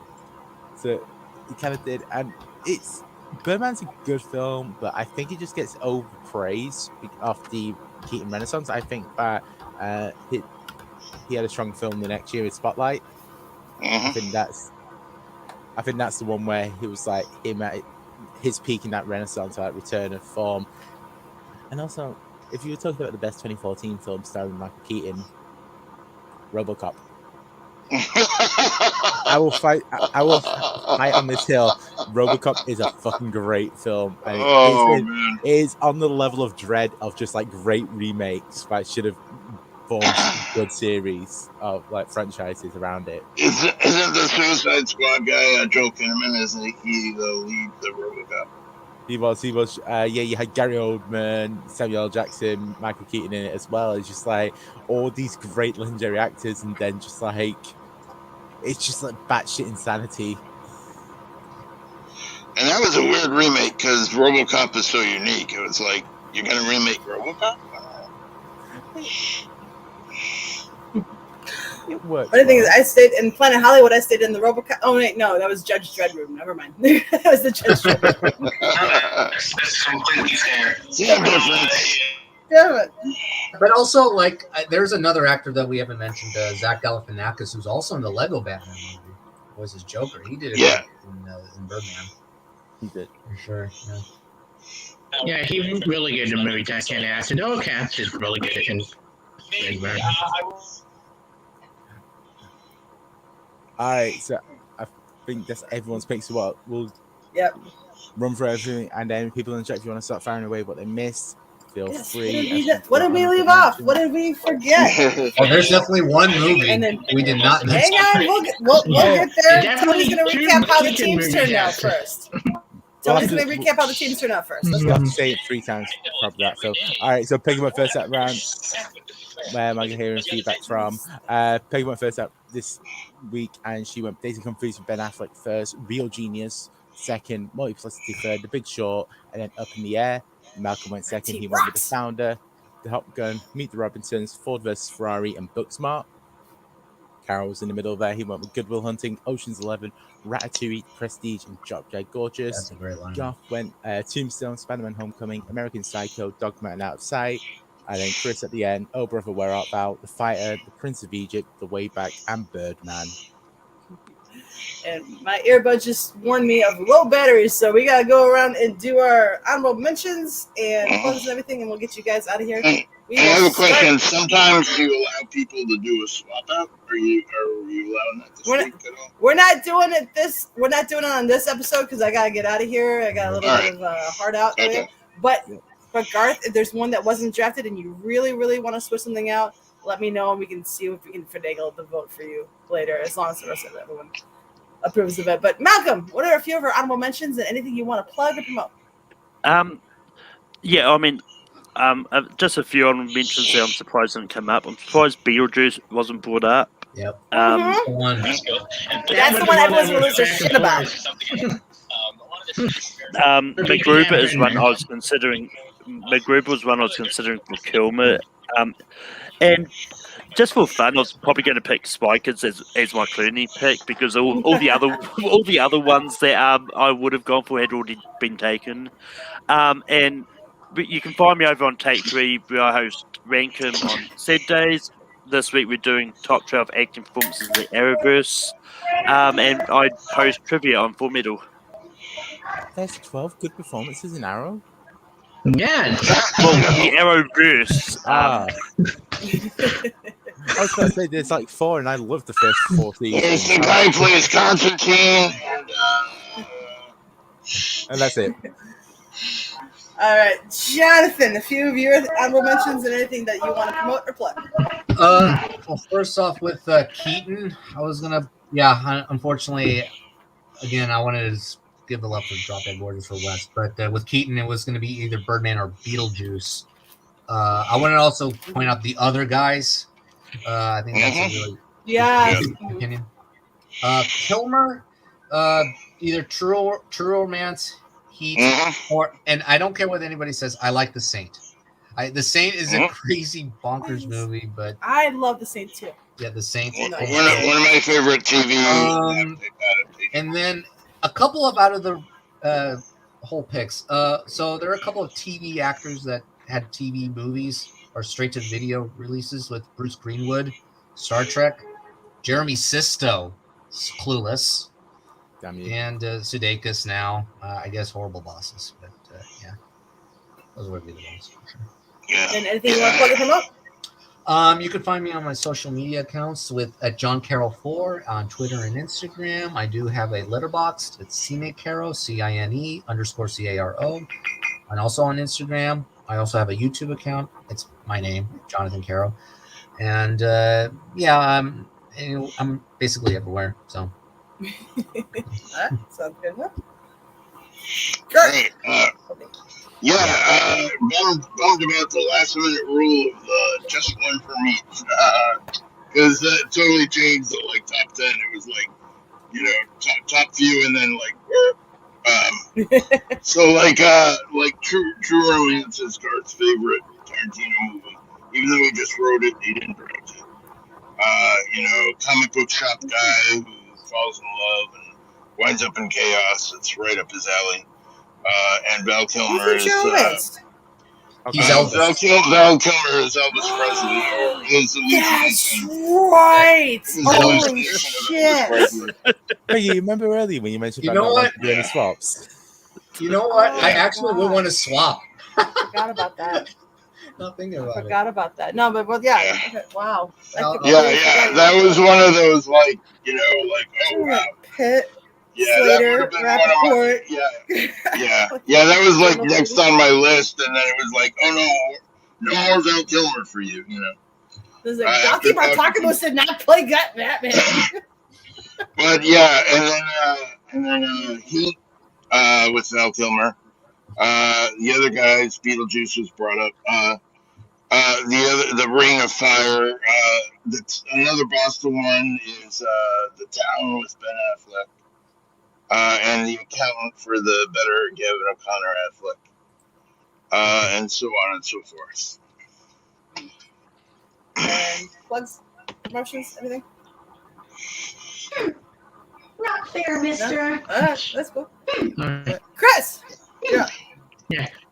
So mine would be like there were Beetlejuice for the one I was struggling with between Birdman. I went with the one that Keaton went in more because he's the only half Beetlejuice.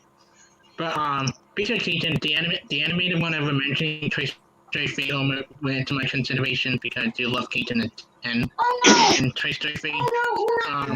For Ben Affleck, The Town, Argo, The Accountant, like there are a bunch of Affleck movie I do like. Clearly, the one I was mentioning, one of my favorite dramatic performance is, I think, Descendant. That's the one with him and Shailene Woodley.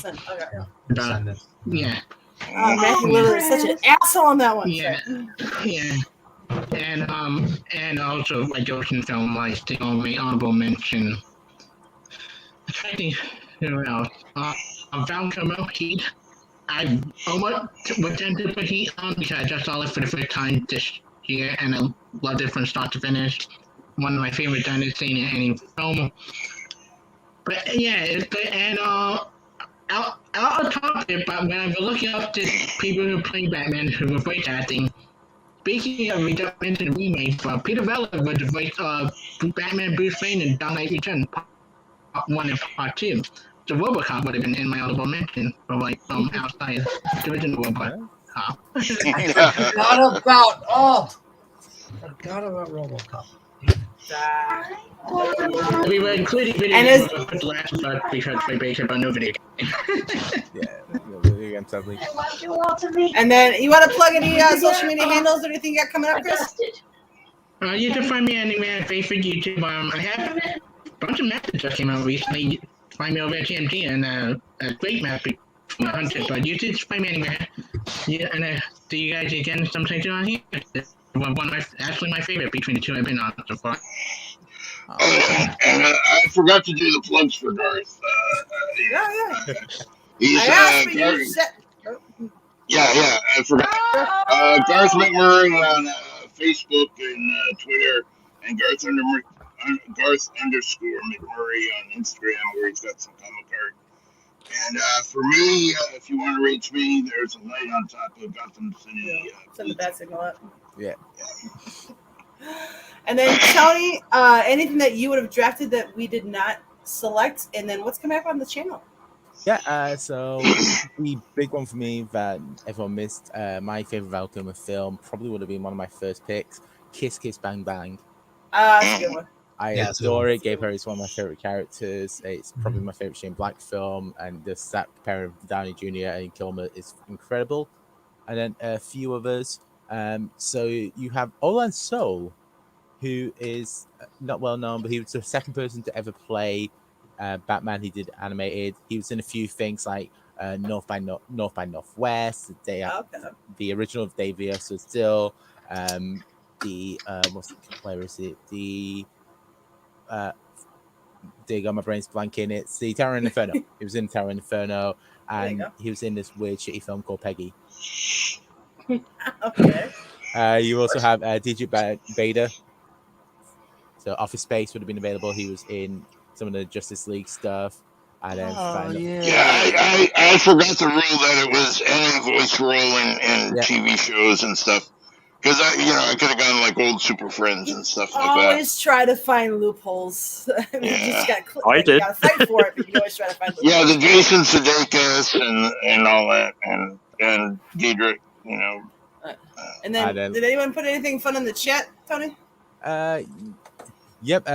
Keaton and Johnny Dangerously pretty good. And then I was surprised on Beetlejuice. Then just people arguing about the surprise. Yeah, for Michael Keaton, we all just had a different number one. Mm-hmm. You were part of my. If we had another round, I actually would have put Beetlejuice. What'd you say? I don't doubt it. What'd you say? How can you let that slide? Did you say something? But then, who is going to? Go on, Peg. What is that? I have no idea. I'm trying to find it. Yeah, go on. Here, we're just gonna mute everyone else because Tony, you have the floor. Go right on ahead. All right. So for the channel this week. So next week we are taking a week off. So Fancy Film Fights is not going to be on. However, the it's not the 15th, it'll be the 22nd. FPMT returns, so it's going back to the old format. So we get 4 random players, stick them in a team, stick them in a blender, make 2 teams, do all that jazz. So that'll be 5 p.m. Eastern next Sunday. And then Multiple Choice Maelstrom, it will be announced shortly. I'm just trying to think of a good pun for the title. Yeah, but Yes, like I described, do other things. Digestion Cinema as well. It was A24 film this week. They did Uncut Gems. Uncut Gems. Thank you very much. You're And next week welcome. it's Tyler Perry film. They are doing the Family That Prays, that famous Tyler Perry You're film. gonna give away what they're doing? Yeah. Try and get people to subscribe. So yeah, and if you haven't It's all right. already, please Neither subscribe Aaron to or Christina are in the chat. They won't know what that means. They won't shout at me.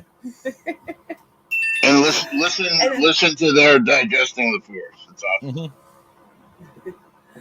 And then, yes, as Tony said, we are taking next week off because every time we try to put a like political type of category, like nobody wants to sign up for it. And it's also Tony's got a new gig, and we want to let him get kind of adjusted into it. Give him a week off. So next week we're going to be off. We will be back the week after that. What's the topic we're doing the week after that, Tony? Week after that is going to be Oscar snubs.